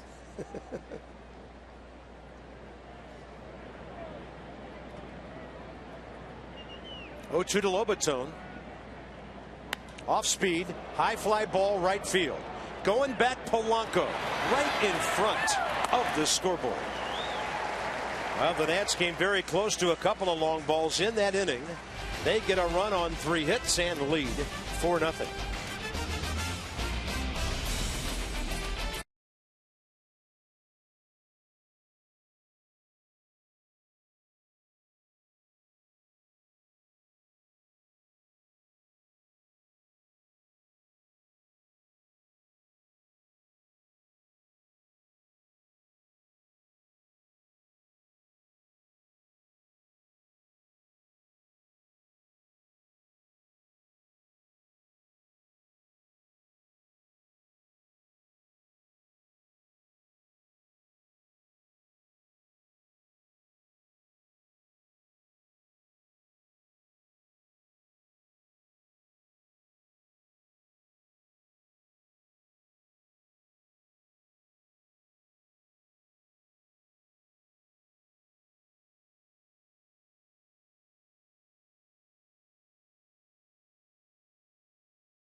On the 5th, Gio Gonzalez having a nice night. We talked about how he might have been a little under the weather. Talked to him in the lobby today, said he wasn't feeling real good.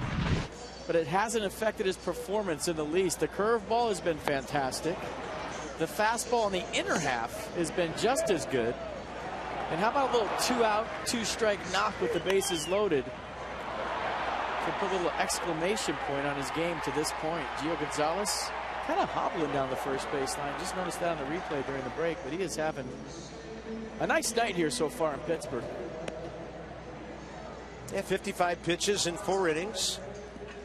36 in the strike zone. 6, 7, and 8 due up for the Pirates here. Do you like this walk-up song? I still think it's the best. Join us for Pet Calendar Day on Thursday, August 27th. The Nats take on the Padres. Petco, get it? With special tickets, fans will receive Nationals player pet calendar. Photos of your favorite Nat with their favorite dog.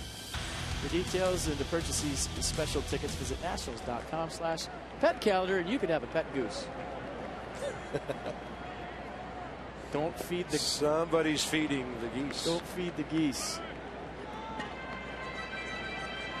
Cervelli struck out swinging on a check swing. Call didn't go his way first time. See, that's where you miss Adam LaRoche, because you could insert hunting joke there, but since LaRoche isn't here. Yeah. Boy, and they booed him unmercifully. Because he wouldn't be feeding He's like the nicest guy in the world, and the Pirate fans just booed at him like crazy. He would not be feeding those geese right there. Let's just put it that way. Yeah.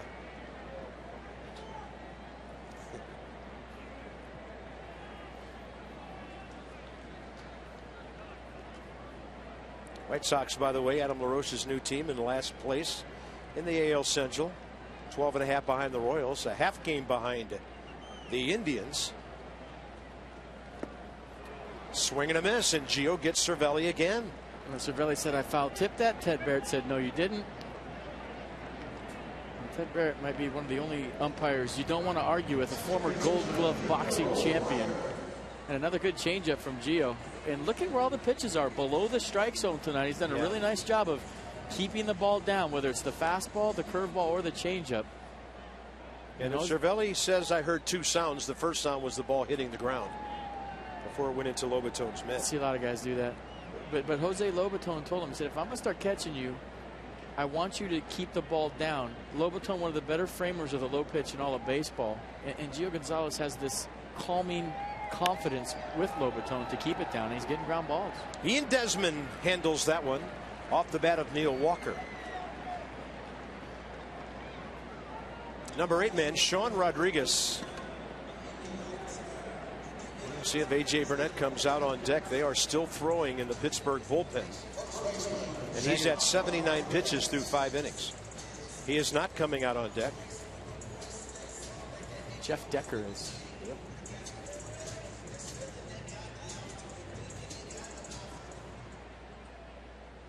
Deolis Guerra, who was warming up last night, never did see him come into the game, but he appears poised to take over in the 6th. Rodriguez on one pitch bounced out to Desmond. First time up.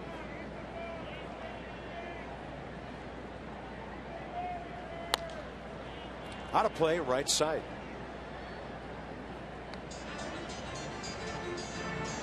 There's Jeff Decker, the left-handed hitter who walked and scored a run.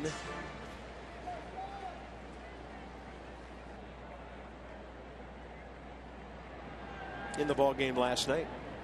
No balls, 2 strikes. Did he go? There will be an appeal. Ball 1.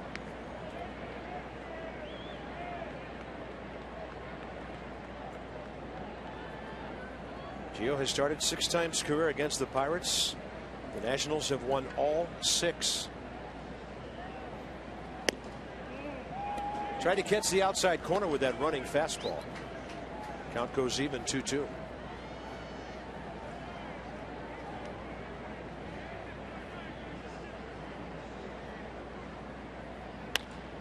Comebacker, he's right there for the one hopper. Gio has 1 strikeout in each inning, and he's given the Pirates only 2 hits. So if he's not feeling well, he sure is pitching well.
NC minor league report for the Achiever in you.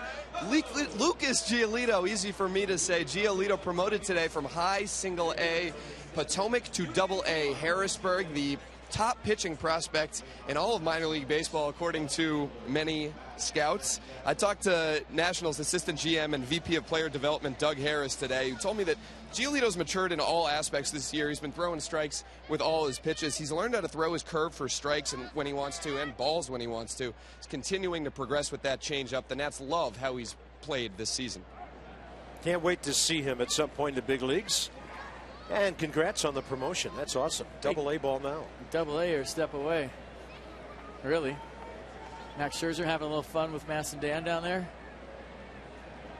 Come on, Max. Turn around and look at our guy. Look him in the eye. Come on, Max.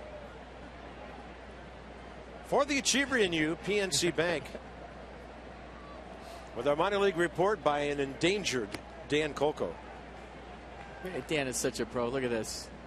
Getting pelted with seeds.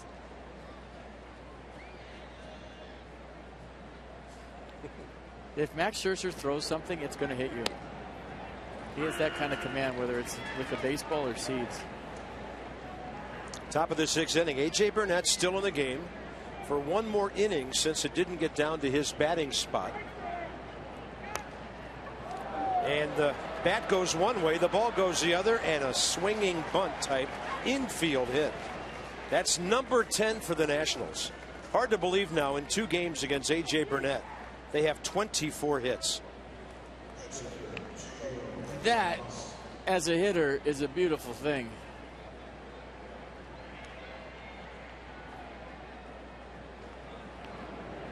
Take 100 of those. Yeah. There's no pride involved at this level. You take a hit any way you can get it. You don't care what it looks like. Well, Gio did that off the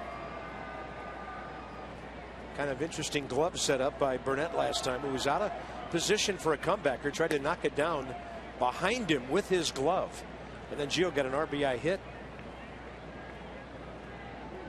They made it 2-0, and then Michael A. Taylor followed with a base hit. Robinson's RBI in the 5th made it 4-0. Gio has 5 sacrifice bunts this year. Maybe the fact that he doesn't feel well tonight is kind of calmed him down. I mean, when you get to know a guy over the last 3 or 4 years, just his facial expressions, his demeanor, very relaxed, very calm. You know, I was going to say, you know how you look into your child's eyes and you know they're not feeling well? Gio kind of has that look tonight, that he's just not feeling great, but he is competing. Look at this. He has an RBI hit, lays down a perfect bunt, and Dendecker's at first base with 1 out. Now Gio can at least get a breather here. Pretty good numbers against the Pirates. 12 innings, 9 strikeouts, 2 walks, 6 hits. And that's all I'll say. Top of the order. Here's that runners in scoring position guy again. Michael A. Taylor, who delivered that RBI last time up, his 36th.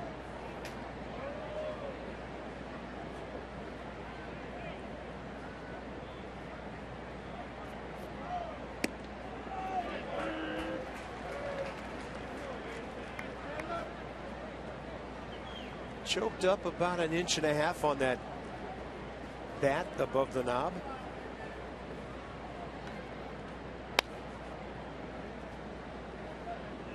Gives him better control of the barrel, better feel through the strike zone. Shortens your swing a little bit. And I've said this a million times, so I apologize, but we always used to say if it was good enough for Barry Bonds, it's good enough for us. Yeah.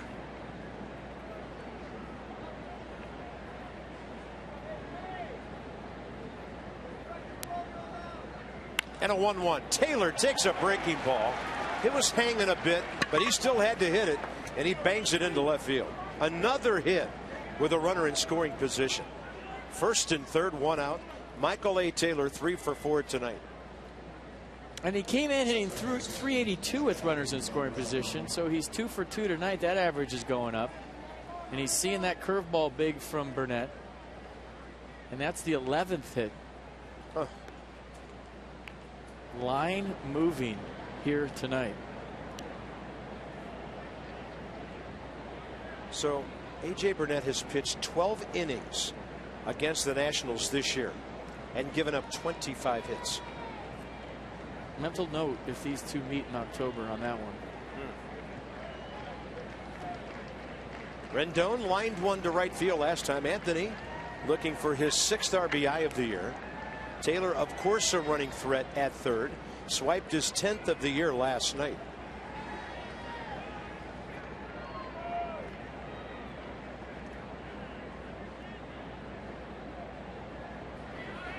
Off he goes.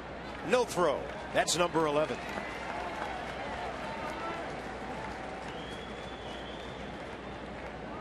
Stolen base. He's only been caught 3 times, and it seems like he loves to go on the first pitch. It's when he gets his best jumps. Now Anthony Rendon has a chance to really put this one on ice with a base hit. Look at the jump by Taylor. Infield in. 1-0 count. Rendon takes one way outside. Nats box score. First run came in the 2nd on a wild pitch after hits by Desmond and Lobaton. Then the aforementioned Gio and Taylor RBIs in the 4th. The Clint Robinson opposite field hit in the 5th inning. And now hits in the 6th by Dendecker and Taylor. If Anthony Rendon can get on base here, every spot in the lineup will have had at least a hit or been on base. They have taken a big Saturday night crowd here in Pittsburgh and shut it down. Except for those wearing red, and you can hear them a lot. 2-0 pitch.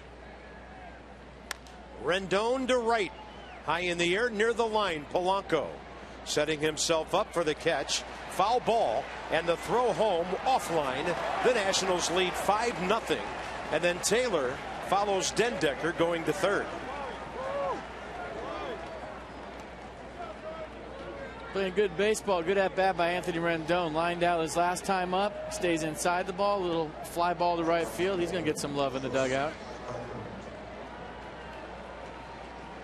And Clint Hurdle appears to be making a double switch here. A.J. Burnett will be done after 5 2/3. An amazing night by the Nats offense. 25 hits against Burnett in 2 starts.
Clemente on this side of the Roberto Clemente Bridge. One of the greatest, most exciting players ever to play this game. Right-handed hitting, power outfielder with speed, a great arm, and a moment in history brought to you by University of Maryland, University College. This is at Old Forbes Field on this date back in July of 1956. Now, Forbes Field, listen to this. It was 462 to the deepest corner of left center field. It was 442 to center field. It was conducive to some inside the park home runs. In fact, Forbes Field was so big, they used to store the batting cage on the field in left center. And here's number 3,000 for Roberto Clemente. This was at Three Rivers Stadium. And tragically, it would be the last hit of his major league career before he went down in that plane crash on a mercy mission to help those who've been affected by a hurricane. Number 21, right field wall here is 21 feet high at PNC Park. Watching him go from home to third on a triple, or from first to home, one of the most exciting things you could ever see. Here's the young pitcher, Deolis Guerra, against Bryce Harper.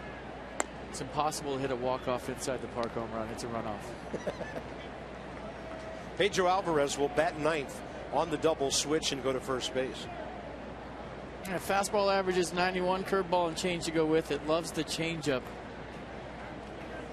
Probably his best pitch. Opponents hitting 306. Lefties 154 because of that changeup. Harper gets a pitch up. It was off speed. He was out ahead of it. And that'll do it for the Nats in the top of the 6th inning. But they're doing a great job of adding on runs. Rendon's RBI gets it out of slam range.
PNC Park.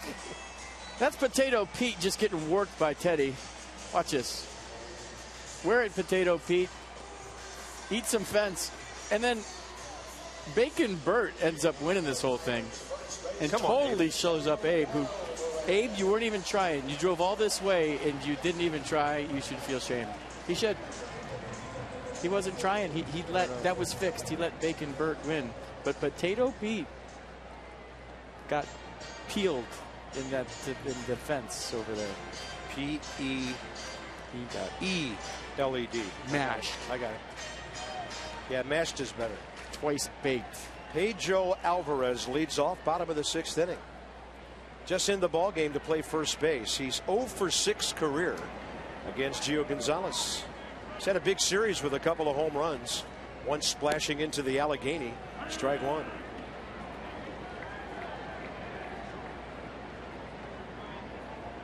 I think the mascot should have a swimming race tomorrow during the day. Should swim across the river. Well, we know which ones would float. You couldn't sink one of those. So, game 1 on Thursday, Alvarez goes opposite field. And then how about this one? That was a far one. Yeah. Ran into a fastball. It was supposed to be away, just came back over the plate, and Kayakers fishing for the ball.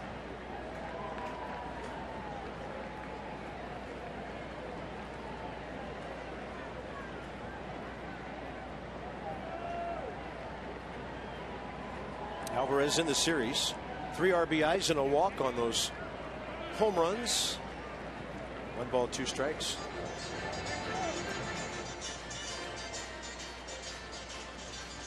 Well, the Pirates only have 2 hits. 1 out hit, Gung back in the 2nd.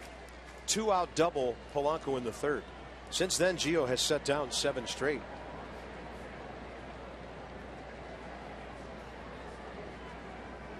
Fastball ripped into right center. Circling behind it, Bryce Harper. Alvarez not going anywhere. Bryce firing it into Ian Desmond. And the Pirates have their first base hit since the 3rd. Well, we promised you early in the game. Here's your Data Strong fan photo. Tweet your strongest fan photo using hashtag NatsCouchCam, and you just might see yourself in the right corner of a Major League broadcast. That's brought to you by T-Mobile. Ace backer? All right. There's Ace and the Backer family. Back in the Nats. Top of the order, Polanco.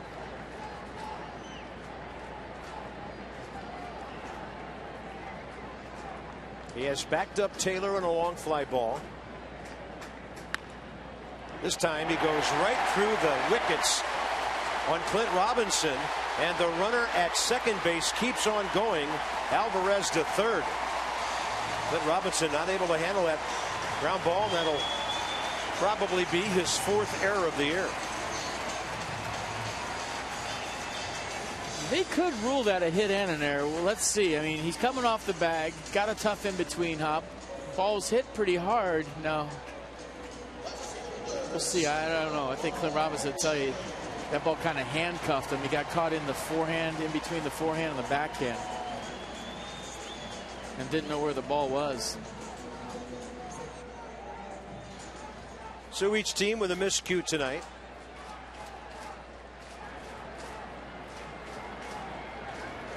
Starling Marte with runners at the corners. The Nats paying no mind to the runner at third, of course, in a 5-0 game. Marte has hit 2 ground balls to Rendon. Now he hits one into right field. And look out, this is going to get the crowd involved now. This is where the Pirates get tough in this yard. And now McCutchen's coming up.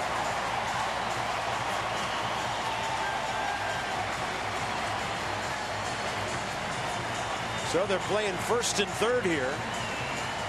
And for Marte, his 52nd RBI. Good trip by Ian Desmond right now. Try to calm down Gio Gonzalez. What a bad pitch, right where he wanted it. Just a good inside-out swing by Starling Marte. He was thinking about using the hole created by Polanco, and he did.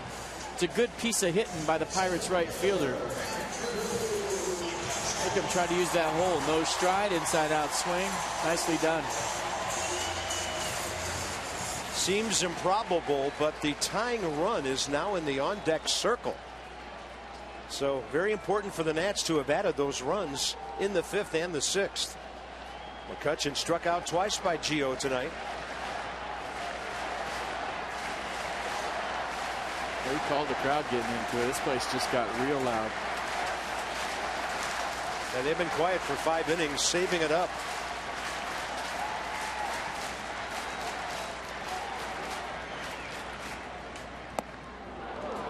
.84 on the changeup. Mercedes-Benz will track a beauty.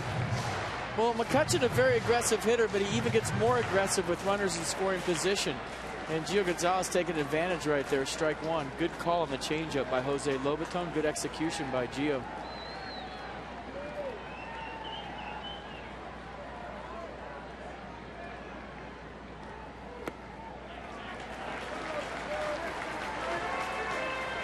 Aaron Barrett up and up quickly for the Nats.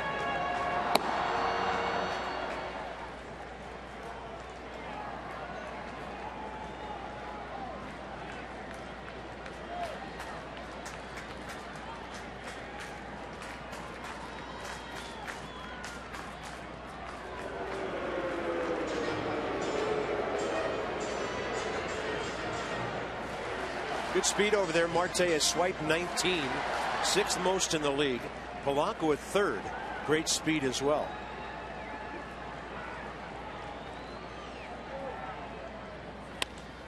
Base hit. Now it's 5-2, and still nobody out in the 6th inning. This situation where you might see Steve McCatty, Gio Gonzalez is not pitching poorly. He's making good pitches. They're just getting hits. It's different if he's walking guys or he's up with things, but I don't know. Is Matt Williams thinking about getting him right here? I mean, he's getting ground balls. They're just not at people. The first ball by Alvarez hit hard, but other than that, it's just been 3 ground balls with eyes. Ground balls that were going at guys early in the game that have found holes here in the 6th inning. Here comes Matt. And Matt's going to go get him. And maybe that has something to do with him being under the weather and Matt Williams thinking that he's hitting the wall too. I don't know. Plus a lefty right-handed matchup coming up with Aramis Ramirez, who's had 2 pretty good swings at Gio tonight. He gives up the ball and heads for the dugout. Well, the error was tough, and it opened the gates here in the 6th inning.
in any form. And the accounts and descriptions of this game may not be disseminated without the expressed written consent of the Washington Nationals. A lot of work to do now. Gio gone for the night. 5+ innings, 5 hits, 5 strikeouts. Didn't walk anybody. And a little unlucky here with bouncing balls not hit that hard, finding their way through the infield. 3 of them.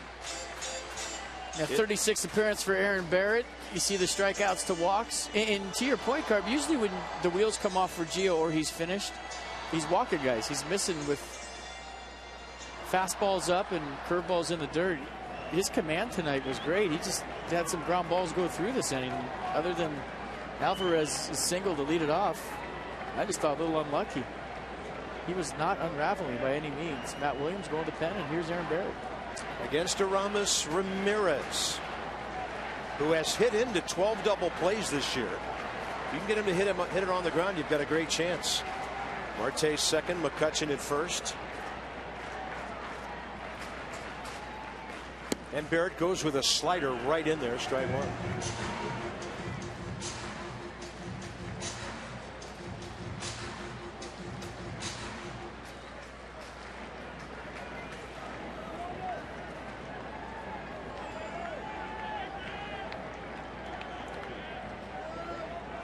Outfield straight away for a proven RBI guy.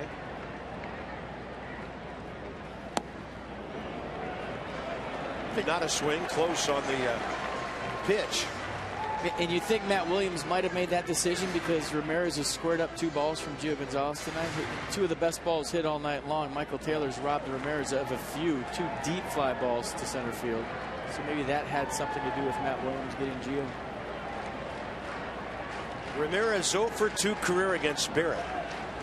Both of them strikeouts. Double play ball. Ian Desmond. Tough handle. And then Rendon turns the 6-4-3. Over to third Marte, but 2 huge outs. Huge. And check out the sequence. Aaron Barrett out of the bullpen doing exactly what Matt Williams hoped he would do. He gets a ground ball, first pitch slider for a strike, fastball down. And he goes fastball down again below the zone, and Ian Desmond got an in-between hop, folks. And look at him wrestle that one. That was not an easy play. Anthony Rendon with the bare hand turn. And the Barrett digging it. He knows that Ian Desmond got a nasty hop. Did you see the in-between hop? Ball came out of his glove. That's why he used 2 hands, kids. Secured it with the bare hand and flipped it to Rendon. Nice play. Here's Jung Ho Gung, who hit into a double play last night against Barrett.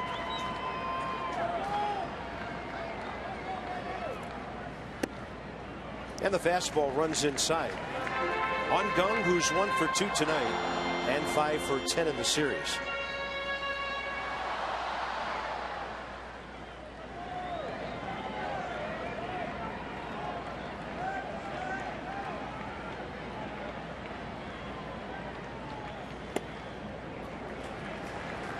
That new Mets lineup scoring some runs. 11-2 Mets over the Dodgers. And the Nats have benefited from LA beating New York the last 2 nights, while losing 2 here.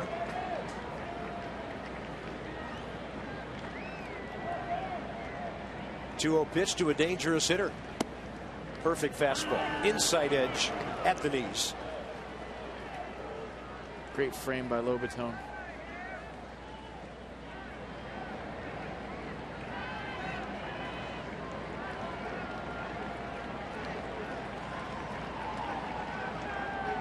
We should get a recording of that and just play it every time he catches. And then just hit play. Great flinging by Lobaton. 2-1, and that hits him right in the numbers up there.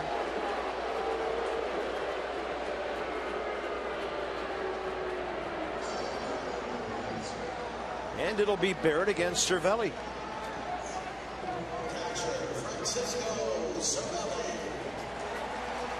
Yeah, this one just goes wherever. Just kind of gets up underneath it, arms trailing. And drills Gung right in the back.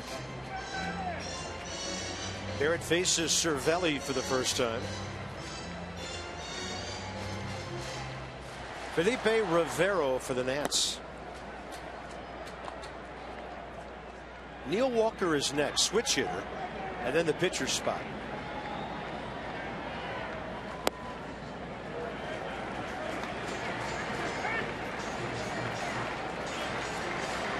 Lobaton set up down and in. It looked like Barrett a little apprehensive to go right back in there with the fastball. Pulled it across to the other side.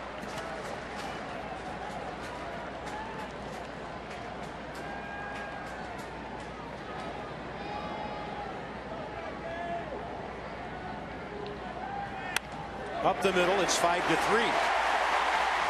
That's a big hit for the Pirates. The Nats had a chance to get out of the inning with only 2 runs. And now Neil Walker, does Matt Williams want him batting left-handed or right-handed? He's much more dangerous from the left side. Watch the location. Lobaton wanted it down and in. Barrett left it over the middle, and you're thinking, okay, you hit gun. Not that big a deal. But it was, because Barrett not as aggressive going down and in after the hit batter. Left 2 out over the plate. Cervelli takes advantage, and all of a sudden we got a 2-run game, and Matt Williams going to make a change. He's going to go with Felipe Rivero to turn Neil Walker around. Now it's a 5-3 game.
Out of the inning, he hits Gung, then Cervelli hits him for an RBI, and now it'll be Felipe Rivero taking on a right-handed hitting Neil Walker. Yeah, mid to upper 90s fastball, slingshot style, slider same way. 16th appearance for Felipe Rivero, ERA at 2.12, 19 strikeouts versus 3 walks, and lefties hitting just 222. Opponents 246. Well, Neil Walker has no home runs from the right side this year. He has 13 hits and 54 at bats, 4 doubles, 9 singles, 8 homers from the other side of the plate. So percentage move by Matt Williams here. Walker facing Rivero for the first time.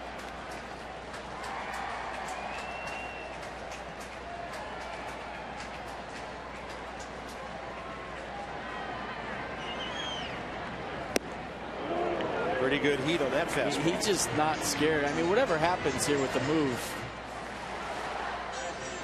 you just like him what you see from Felipe Rivero every time he comes in. He's overmatching righties and lefties with that fastball. He's got a quick arm. The ball jumps on you, and he's not scared.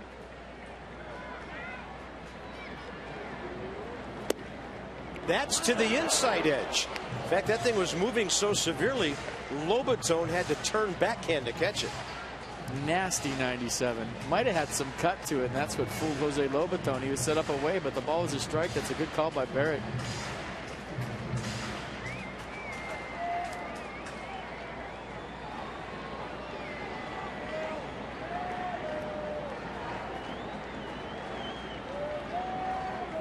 0-2.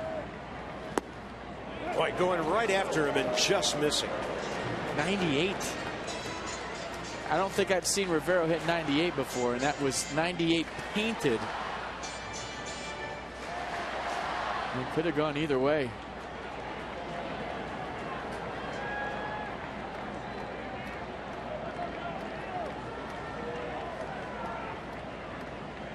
Long look.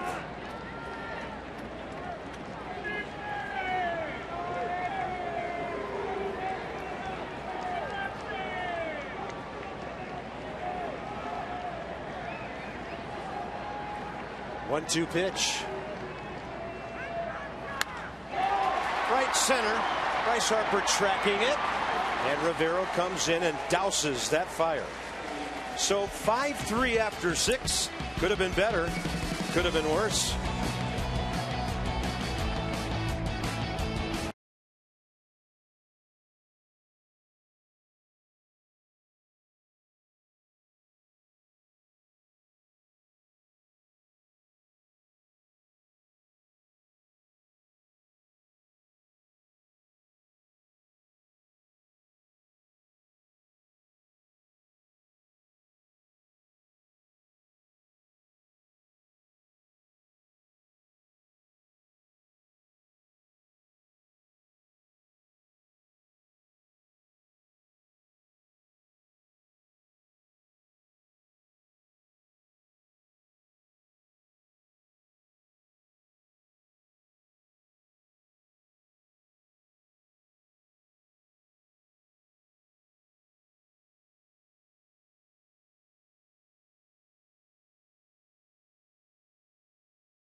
You'll have a 2-0 lead here after 6 innings. The Nats may have to add on a few more. Gio was great tonight. There was the error, but with those ground balls, a really unfortunate sort of inning for the Pirates. Yeah, Gio throwing strikes. His changeup was great tonight. He was a little under the weather. He told me he was kind of achy today, wasn't feeling well, but you know, he went out there and maybe had one of his better games this year, contributed offensively with the single, the bases loaded single. And then the bullpen, it's up to the bullpen now, so we'll see. And you got to love Felipe Rivero. He just doesn't care. And I don't think I'd care if I threw 98 from the left side, just slinging it in there. He's throwing strikes, going right after guys, and you're seeing his role gradually grow on this ball club to Matt Williams putting him in bigger and bigger situations. Yeah, the Nats have two left-handers who can really fire it in Matt Thornton and him. And Sammy Solis, not exactly a soft tosser himself. So this bullpen has a lot of options, but who's going to take a stranglehold on some of those roles that are out there? Well, maybe somebody we don't even know yet with the trade deadline approaching. So, I mean, there's been opportunity. Guys have taken advantage of opportunity. But I like the way Casey Jansen has been pitching lately. He's been throwing a lot of strikes. He's getting stronger with every outing, and he's become Matt Williams' eighth-inning go-to guy. Top of the 7th. Yunel Escobar will lead off, and he'll take ball 1. Should be noted that Deolis Guerra, the rookie pitcher, was on the bench for a long, long time during that inning. So we'll see how he reacts. Sometimes relievers who are adrenaline guys come out after such a long pause and struggle. We'll see. Escobar, another great night in his return. 2 for 3, double, a run, and a base hit. He's taken it the other way twice. He jacks one to left. Line drive at the base of the wall. He better hurry. He better hurry in the throws off line. Another double for Escobar on a ball that got out to the base of the left field wall in a hurry. Third hit of the night, second leadoff double for Yunel Escobar. He had a leadoff double in the 4th and ended up scoring. And whether it's right field or left field, he can hit, folks. Wrist okay, third hit of the night for Yunel Escobar. And you're right. This ball kind of kicked back to Starling Marte, and he had a chance at second base if he makes an accurate throw, but he had to hurry, and Escobar thought it was gone. Had to turn on the jets. Marte already 1 outfield assist tonight, 8 on the year. Next up, Clint Robinson, RBI hit to left center, his last time.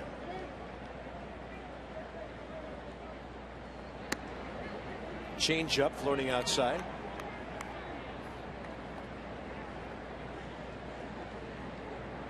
Robinson has now driven in 18 runs.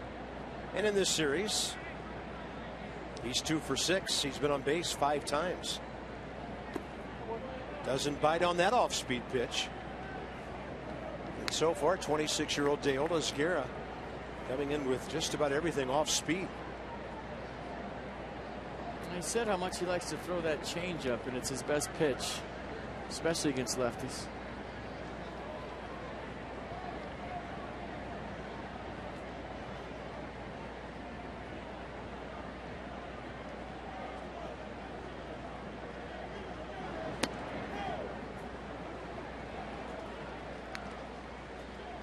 I say green light right here for the fact that you're going to get a 3-1 changeup and you might get a 3-0 fastball. So if Clint Robinson sees something he can drive, you'd think that Matt Williams is going to turn him loose, something he can pull.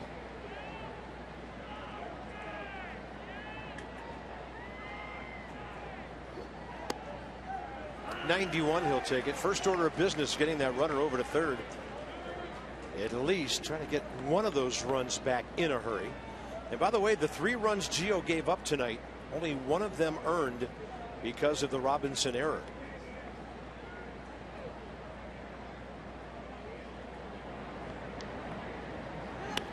Robinson, pop up, short left center.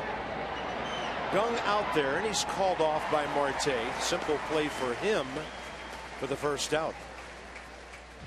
So Ian Desmond's been locked in. We showed you how still the head is. A couple home runs in this series. This first one to right center field on a 98-mile-an-hour fastball. Just very impressive. And a bent arm swing last night into his own bullpen. That tied the game. It was 5-4 at that point. Made it 5-5. So Ian Desmond locked in. He was pretty emotional when he got into the dugout for that one. $250 every time a Nat hits a home run to the Children's National Health System, thanks to our Washington, D.C. Lexus dealers.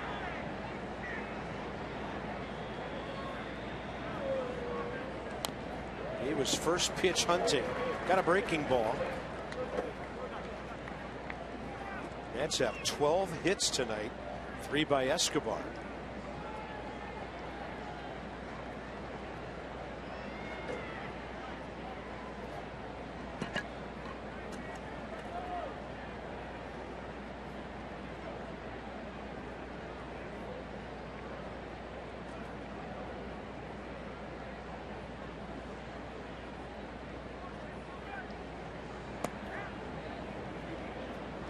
And that one stays inside, 1-1.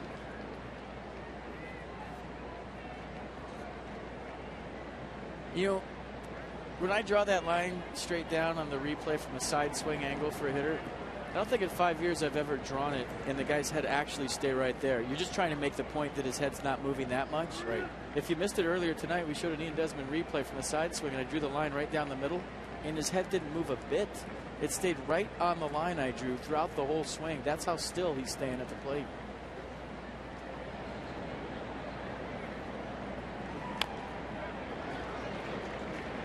Yeah, he's kind of just waiting back and exploding into the ball suddenly. He's letting the ball get to him instead of going out to get the ball. Right. And that's a timing thing. That's getting your foot down on time or a little bit earlier than he has all season long. And setting it down softly. If you stride violently, your head's going to move. If you rush to the baseball, your head's going to move. Your eyes are going to move. The more still you can make your eyes, the better you see the baseball, the more good decisions you make. 1-2 with 1 out. Another off-speed pitch, diving down and in.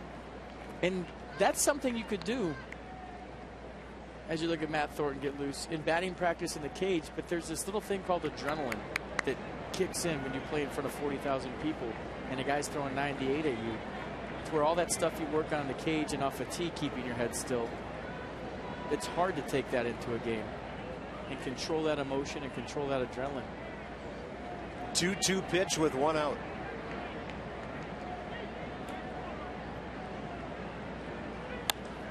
And Desmond letting it get deep, fouling it off to the right. Cervelli going to go out there. That was a hittable pitch. Ian Desmond was all over that.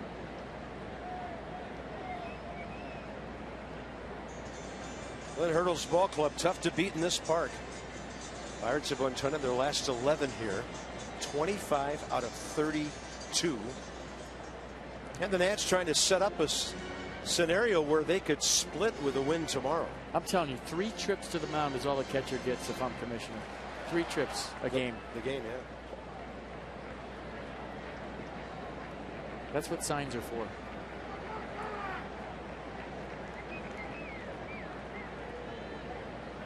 Two. Desmond to left. Hooking. Home run. He's done it again. Be still, my shortstop. And the Nats are on top 7-3.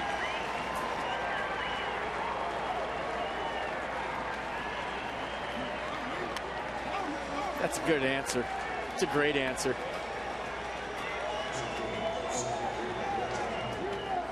Look at Ian Desmond. He got sunflower seeds, helmet taker offer guy, high fives all down the first base dugout. 7-3 Nats. And his 11th home run of the year. And he needs to start stealing some basics because that 2020 ain't looking too far away, is it? Mid-June of 2 years ago, the last time Ian Desmond has hit home runs in 3 consecutive games. And now Lobaton tees off, and that's going to be caught by Polanco. Second time Jose Lobaton has gone near that scoreboard out there. 2 outs. All right, let's try it again. There's the line, and watch his head stay still. Go ahead, roll it, guys. I mean, a little bit, but barely. I mean, the head's just so still. He's letting the ball travel. And you saw Aramis Ramirez. He didn't turn around at third base. He knew it was gone. And look at the Natitudes down there going crazy. They almost caught a Ian Desmond home run. There's a whole row of them right in the front down there by the foul pole. So the Nats get 2 of those 3 runs back in 1 swing. What a tear. Ian Desmond is now making a case for National League Player of the Week. There's Stendecker, 1 for 3 with a base hit last time. He'll foul tip it.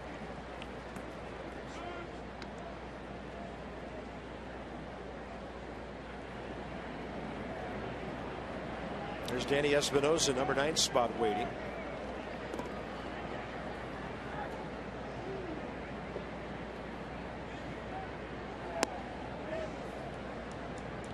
You could sort of see it coming together, can't you? With Rendon back today, Desmond starting to swing it. Worth hopefully coming to Miami. Zimmerman close. Strasburg close. This could get real fun here in a minute. Off-speed pitch. Stendecker hits it to the right side for Neil Walker. So the Pirates score 3. The answer from Escobar with the double, and then Desmond. This was a rifle shot. They were ducking down the line, except for those Nats fans.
Washington. Tomorrow, Joe Ross. June 19th against the Pirates, 7 1/3, a run, 11 strikeouts against Pittsburgh. So he's 2-2 now. He has not been less than impressive in any of his starts. Garrett Cole, how about this guy? Leads the major leagues in wins with 13 and a 2.31 ERA. 1 p.m. Nats Extra, Masson 2. First pitch just after 1:30 here in the Berg.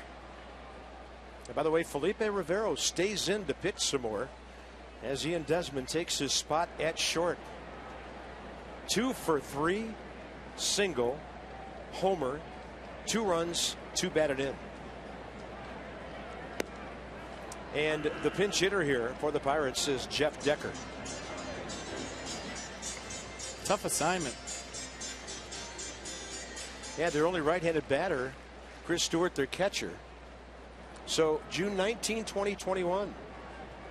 2 years ago, the last time Ian Desmond has done such a thing. It's a pretty good pitch right there.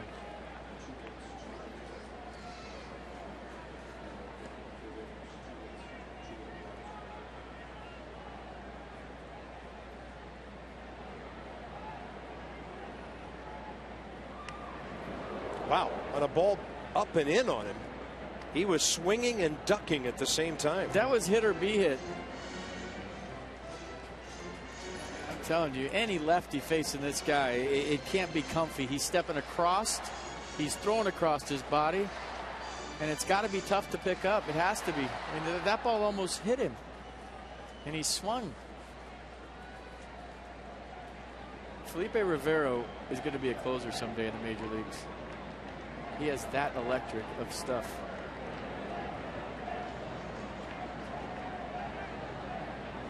Goes with a fastball, chopped the other way. So Decker has seen some heat here.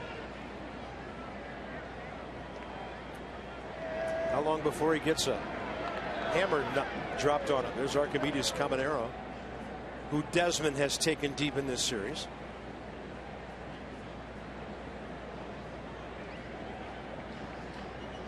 And a 1-2 pitch. There's the hook. Decker to right center. Bryce Harper spots it. He comes in, sliding his way into the catch. 1 out.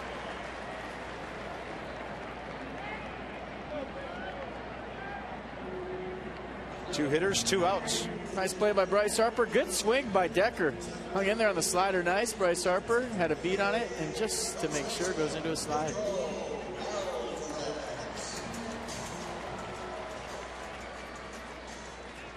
Pedro Alvarez, base hit last time. Got the Pirates embarked on their 3-run 6th.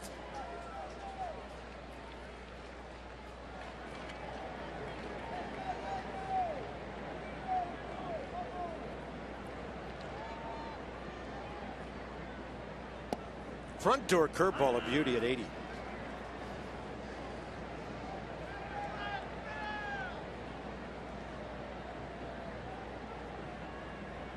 The New York Mets have scored a month worth of runs tonight against the Dodgers. They're up 13-2 in the top of the 7th.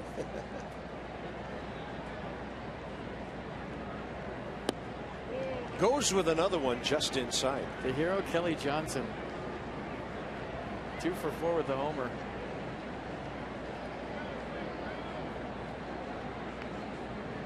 And Conforto 4 for 4. Wow.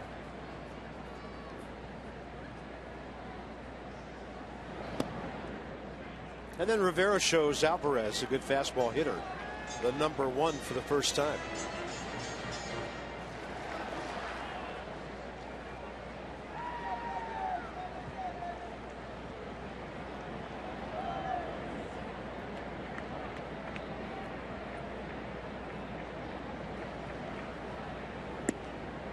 Three hooks out of 4 pitches. Now it's 3-1.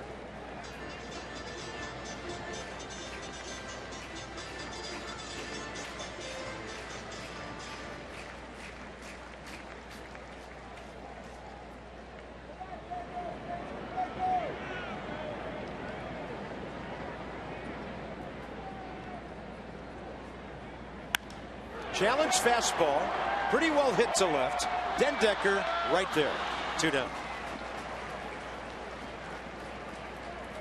here on the Peanuts as they begin the second half push and try to get a playoff spot. Visit Pfister Stadium August 1st and 2nd for Goonies Night and Mike Cameron's induction into the Hall of Fame. For all your ticket promotional information, visit PotomacNationals.com.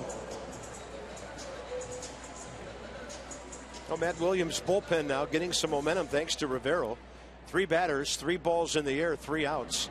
And he takes on Polanco now. Gregory Polanco 0 for 1 career against the young lefty.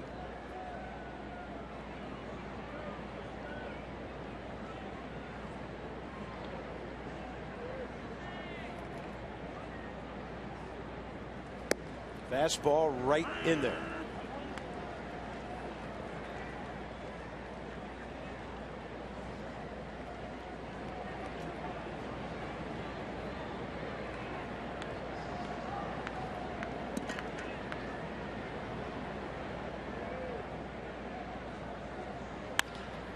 And that heater hit up the middle, but that's where Ian Desmond's playing.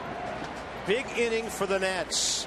Rivero, after his teammates get a couple, shuts down the Pirates. 1-2-3.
Ian Desmond in this series is now 6 for 10. 3 home runs, 5 RBIs. So there he is at the bottom line. In the middle, Gio, who pitched really well while not feeling well tonight. And Michael A. Taylor has done a lot of table setting himself, including driving in a big run. Lots of things going right for the Nats tonight. We go top 8. And the number 9 spot will be featured first. First of all, it's Archimedes Caminero. His fastball's averaging 98. He doesn't throw his fastball 98. It's averaging 98. He'll cut the fastball at 91, split fingers the out pitch. But you have to get him in the strike zone. He could be seriously wild. Emmanuel Burris will lead off. Came in, had a bunt hit last night. And in this series, Manny's also had a base on balls.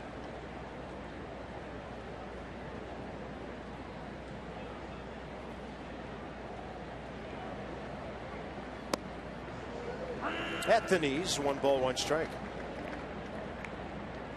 So Burris used sparingly, appearing in just his 5th game, but he is 2 for 3 with a walk.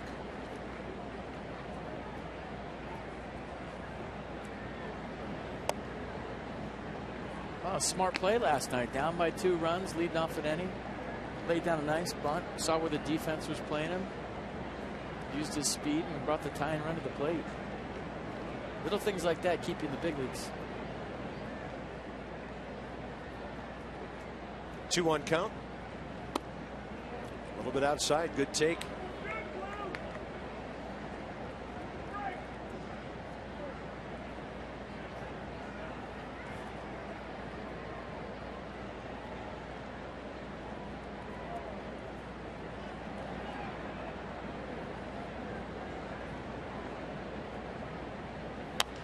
Chopper left side. Ooh.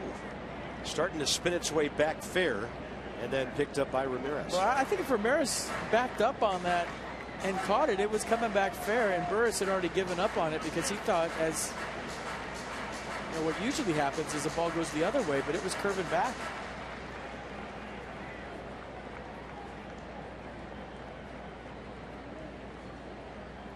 That's his thing, trying to come back. So look at when he stops running. Oh, see it hit something, kicking back. It's coming back fair, and he wasn't right. He should let that roll back. Would have had an out.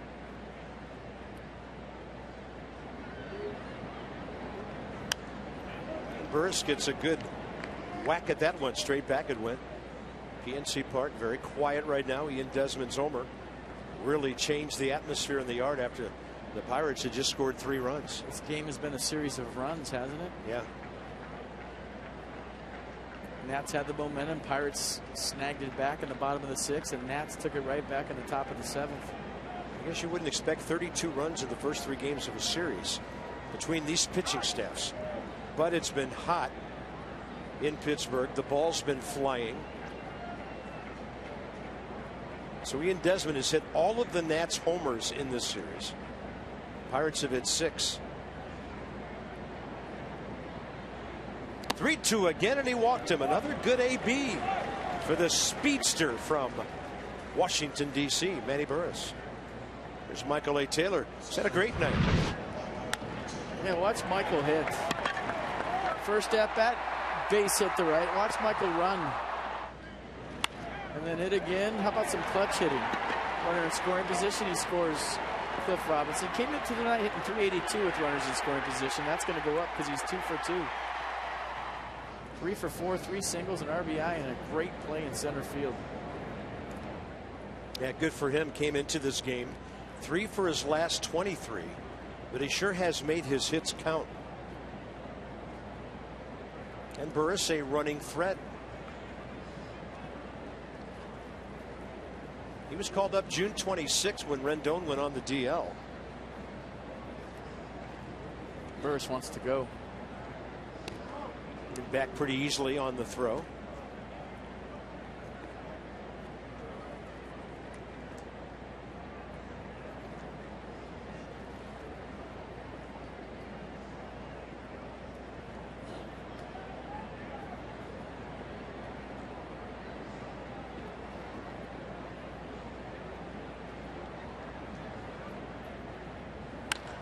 That ball cranked out to left center.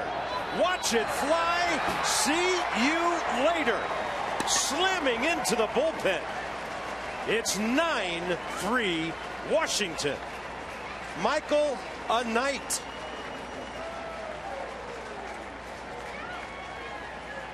Wow.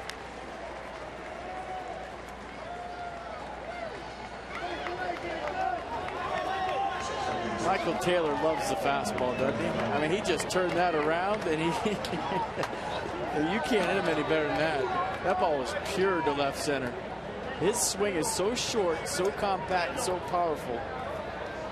You can't make a mistake out over with the fastball. You just can't. He's going to make you pay right now.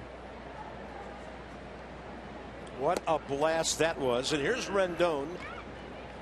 And some of the aisles are starting to fill up with folks walking towards some exits. First career 4-hit game for Michael A. Taylor. 14 hits for the Nats tonight. So a walk and a blast. 96 turned it around. Look at choked up, control the barrel through the zone, short compact swing. As soon as he hit it, it was gone. He had the sound. You want to guess the hit speed? I'll let you go first tonight since you guessed it right on the nose last night. I'm going to go 104. Wow. I feel like that's a high bid. I'm gonna go $1. I'm gonna go 102. All right. Wow. Ding, ding, ding. Tell him what he's won, Johnny. 100 miles. And I mean, it came in 96. It left 100, folks. Wow. That's called turning one around. Here's Bryce. 1 for 4 with a double off the left center field wall, near where Taylor's ball left the yard a moment ago. That was back in the 5th inning. And Harper takes one up and away. Bryce against Caminero, 0 for 1 career. By the way, Michael Taylor against this pitcher, now 2 for 3. 4-hit night with a tater. Low and into Harper. This could be loud right here, too. 2-0 to Bryce Harper. See if he challenges him with a heater. 2 cutters to start the at-bat.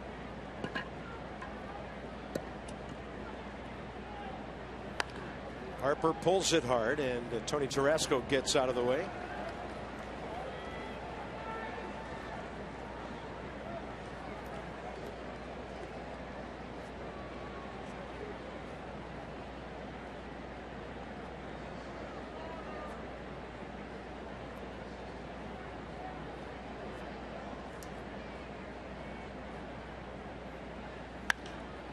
And Harper the other way. Ball high and carrying. Marte about 8 feet in front of that wall. Well, we wondered during the opening segment tonight, FP and I, who was going to dial long distance. And tonight it's been Washington. Desmond, Harper off the wall, Escobar double off the wall, and in this inning, Taylor. Tanner Roark getting loose. 5 at-bats tonight. Bryce Harper has hit the ball hard 4 times. He's 1 for 5 with a double. And yeah, the Cole Harper matchup is one you want to circle for tomorrow. That's going to be good. Would you like an early preview? Sure, Bob. 1 for 3 with a base hit. There you go. Career. And he's a guy that doesn't pitch around anybody. He's so old school. He's not afraid to throw in. He's not afraid to knock guys down. He gets it in a lot of ways that today's pitchers don't. He's old school. Escobar working on a 3-hit night. That's over by the bag. And Aramis Ramirez gets him by half step.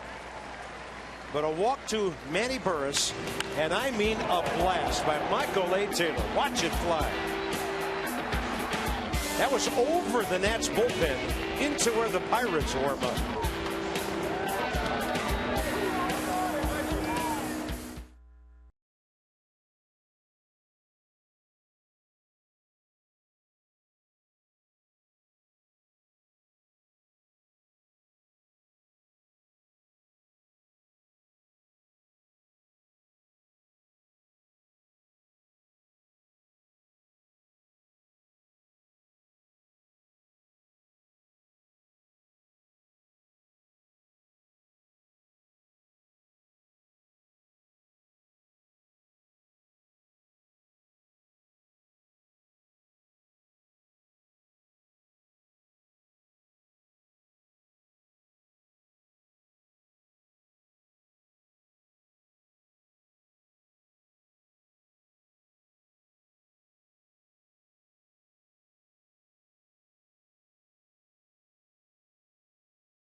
Land Rover, above and beyond.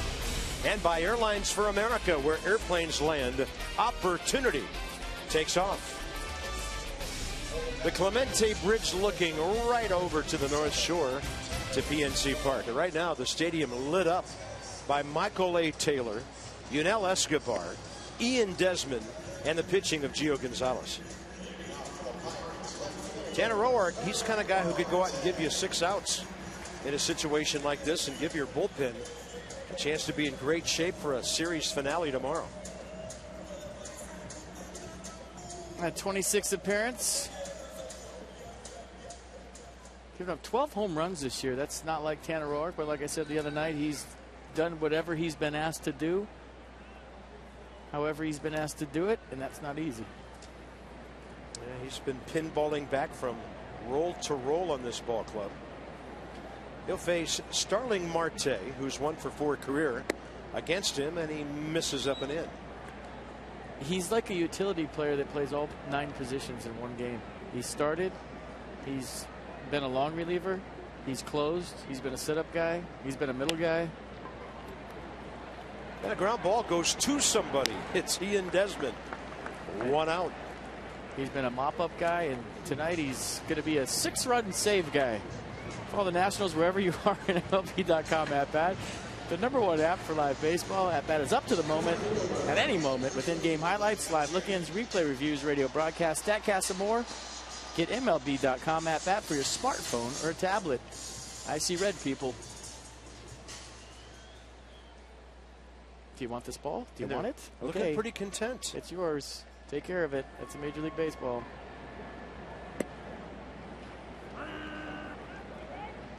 Okay, when that bird comes around, throw it right at it. Andrew McCutchen tonight, 1 for 3 RBI single last time.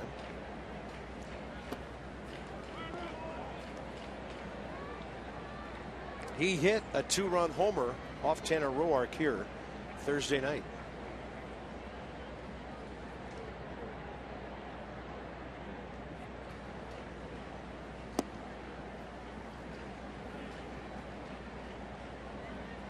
I'm still getting used to shaved, no mullet Tanner Roark.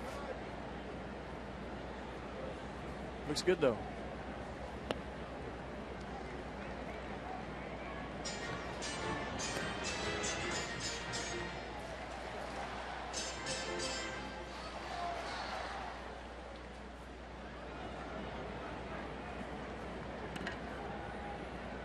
Three-one pitch. And McCutchen takes it the other way. He's clean shaven. Danny Espinosa shaved the Yosemite Dan look off early in the season, and he's gone no beard this year. Roark, Gio tonight messed his beard up. He's got no beard. Swing and a miss. Tanner Roark throws it by Andrew McCutchen. 2 outs in the 8th. A challenge fastball right down the heart, and McCutchen late on 93. You don't see that too often. Nice comeback by Roark to get a real good hitter. I don't know if he was sold that he was getting a 3-2 fastball.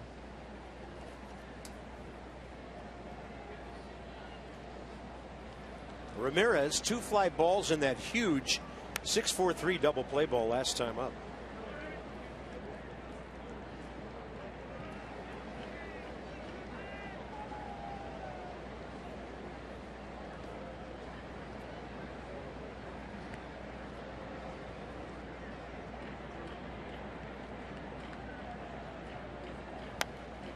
Good location there, 93 right on the edge. And the Pirates, they don't make a big comeback here. They'll be 7 back at the start of the night. St. Louis shut out Atlanta 1-0 tonight. Let's see Mets 15, Dodgers 2. Yeah, I think they're missing a couple of bulbs out there, but that's what it looks like. You know, in New York. I can't wait to see the headlines in the Post. In the New York Daily News today, after it said worst game ever a couple days ago when the Mets lost to the Nats, today it just said help real big with an exclamation point. Tomorrow it'll say greatest game ever. Yeah. On a pitch up, fly ball to center. Michael A. Taylor right there. And now the Nats bullpen is shining with an inning and a third from Rivero and a clean 8th for Roark, and he may not be done yet tonight.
inning, and just like we promised you earlier in the game, it's Miller time, brought to you by Miller Lite. And let's make our Miller moment Ian Desmond. His third home run in 3 games of this series. He's absolutely locked in, playing great defense at short, and he put this one on ice tonight with his 11th home run of the year. 2 for 3 with a sac bunt. Don't forget about that sac bunt, big play in this game too. So Ian Desmond doing it all.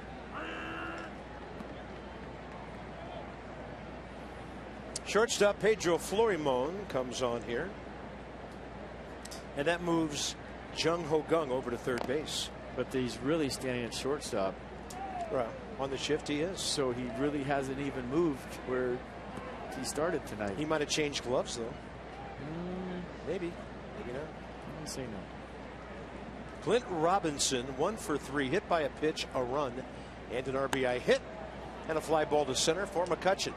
Stepped back, runs in, he's got it. 1 out. Caminero still in the game. Tanner Roark may be poised to finish this one. No activity other than some walking and milling around in the Nats bullpen. Yeah, bridge is full though. There's some walking and milling around across the sand. Yeah, the Desmond homer increased the weight on the Roberto Clemente bridge within moments. Here he is again. Took Caminero deep for number 100 Thursday night.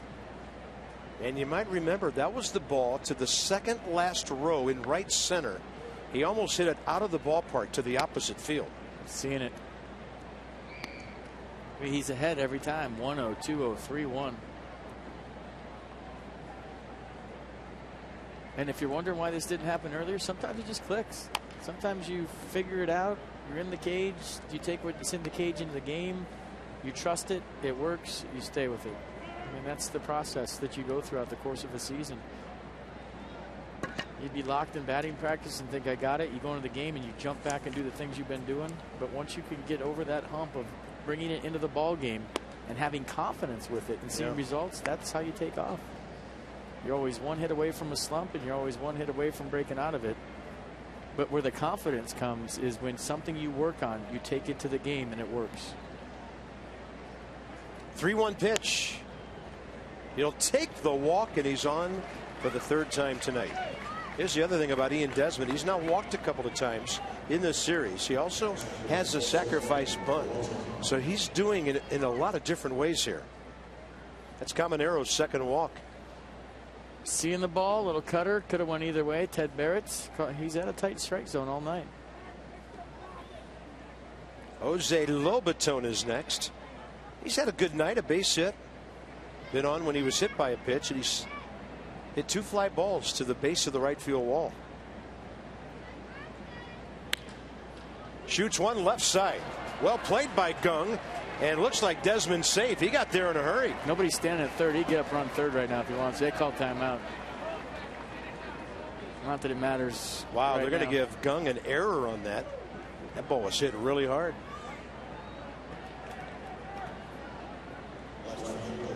That's Gung's 8th error of the year, and the Pirates' 2nd of the night. Only Milwaukee has made more errors in the National League than the Pirates, and that's a bit surprising. That might be one you check on after the game. We'll see if that one stands. Yeah.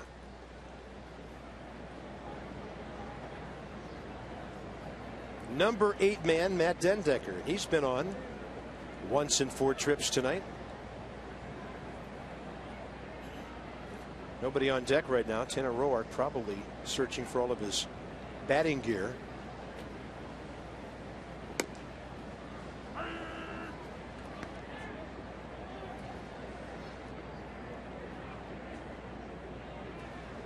There he is. Can I use this one? You guys mind? Got any knocks in it? Taking Michael Taylor's gamer that he's got 4 hits with. Little flare and a run into foul ground by Gung for the 2nd out. So Roark will be the hitter. Tanner with the bat this year is 4 for 17. You're still looking at it like, whose bat did I grab? What's the number on it? I'm going to find out who donated the bat. Hey, he's still looking at it.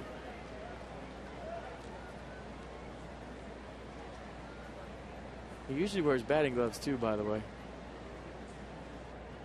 He's a hitter, I think. So 2 on 2 out here.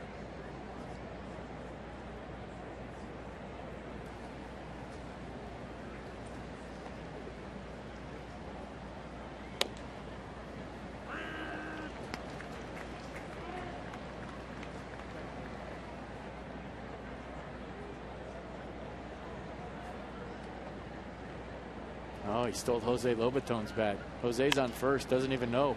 Rower got jammed. Hope he didn't break it, or the catcher might be in for a bit of a surprise. The Nats strand 9 tonight, but they score 9. 3 outs to get.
Thing about Gio, not feeling great, pitching really well. A couple of ground balls snuck their way through. And after a bit of a struggle for Aaron Barrett, the bullpen's been lights out. Get in on all the action with Masson. Text the word Nationals to 29292. You'll get team alerts and chances to win exclusive prizes, including meet and greets with your favorite players. Again, text Nationals to 29292 for Nats alerts you can't miss. Well, the bullpen nice and relaxed. You don't get too many like this on the road against a ball club with a winning record, up by 6 into the 9th. That's our view from our booth here. Day or night, absolutely stunning.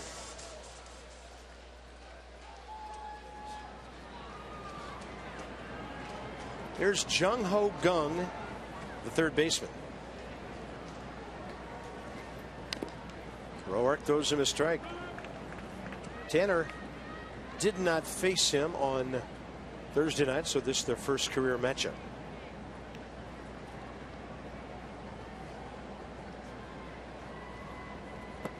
Another big crowd was here tonight. 38,185. Second biggest crowd of the 3-game weekend series, and it'll be packed again tomorrow. Big game tomorrow for the Nats. They hang on here.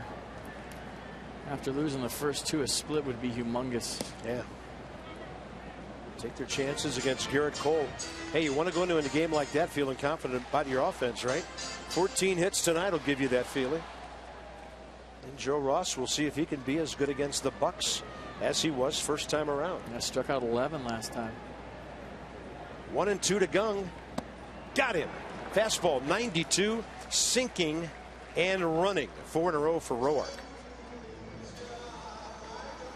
Two-seam fastball right under his hands. 92.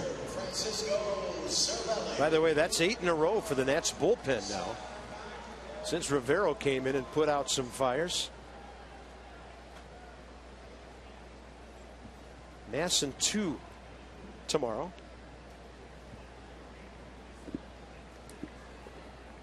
Here's Cervelli, 1 for 3 with an RBI single.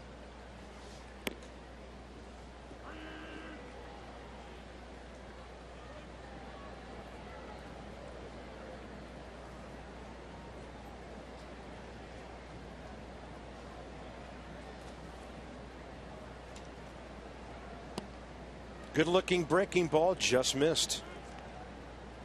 Ted Barrett's strike zone doesn't change according to the score. A lot of umpires it does. They get bigger.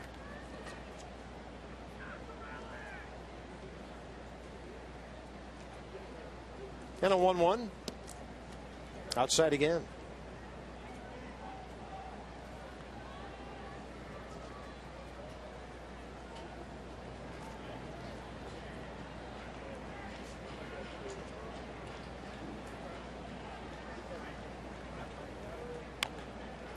Similar to the fastball on which he struck out Gung.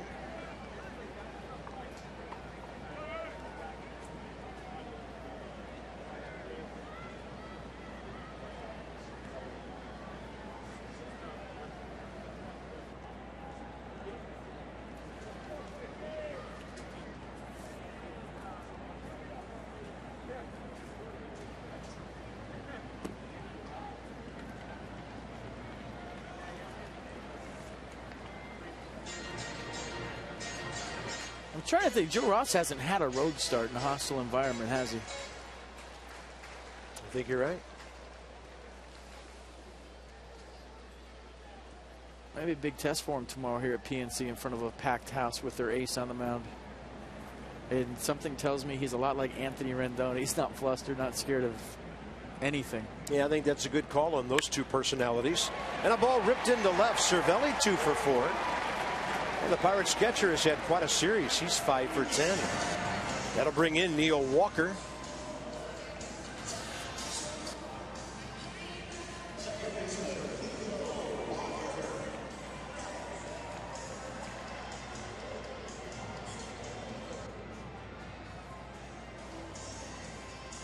Pirates pitcher spot due up next.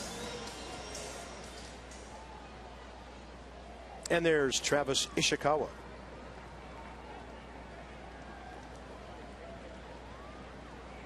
Neil Walker 2 for 4 career against Roark. Had a double against him the other night.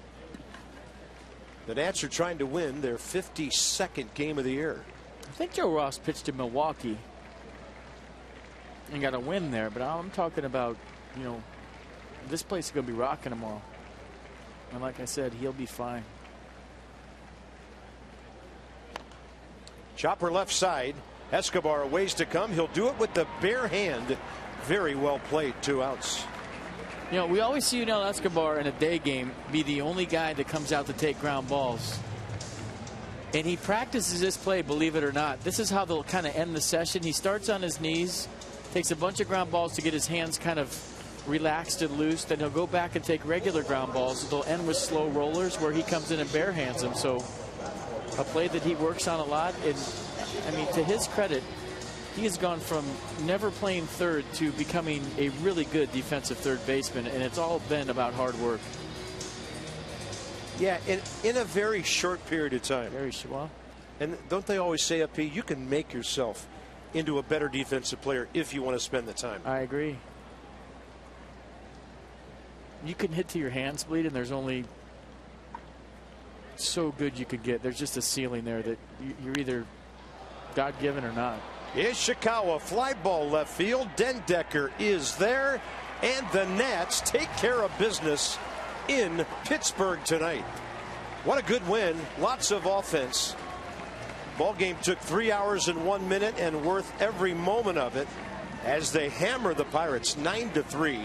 14 more hits in a game started by A.J. Burnett. So tomorrow, a chance to earn a split behind the rookie Ross. He'll take on Garrett Cole. Nats win it tonight, 9-3. Bob for FP and Dan. Tomorrow, Johnny and Ray with Nats Extra gets you going at 1 o'clock. This has been a presentation of Masson. Stay tuned now. Johnny and Ray back together. Our post-game show straight ahead. And from the booth with a beautiful view in the Berg. See you later.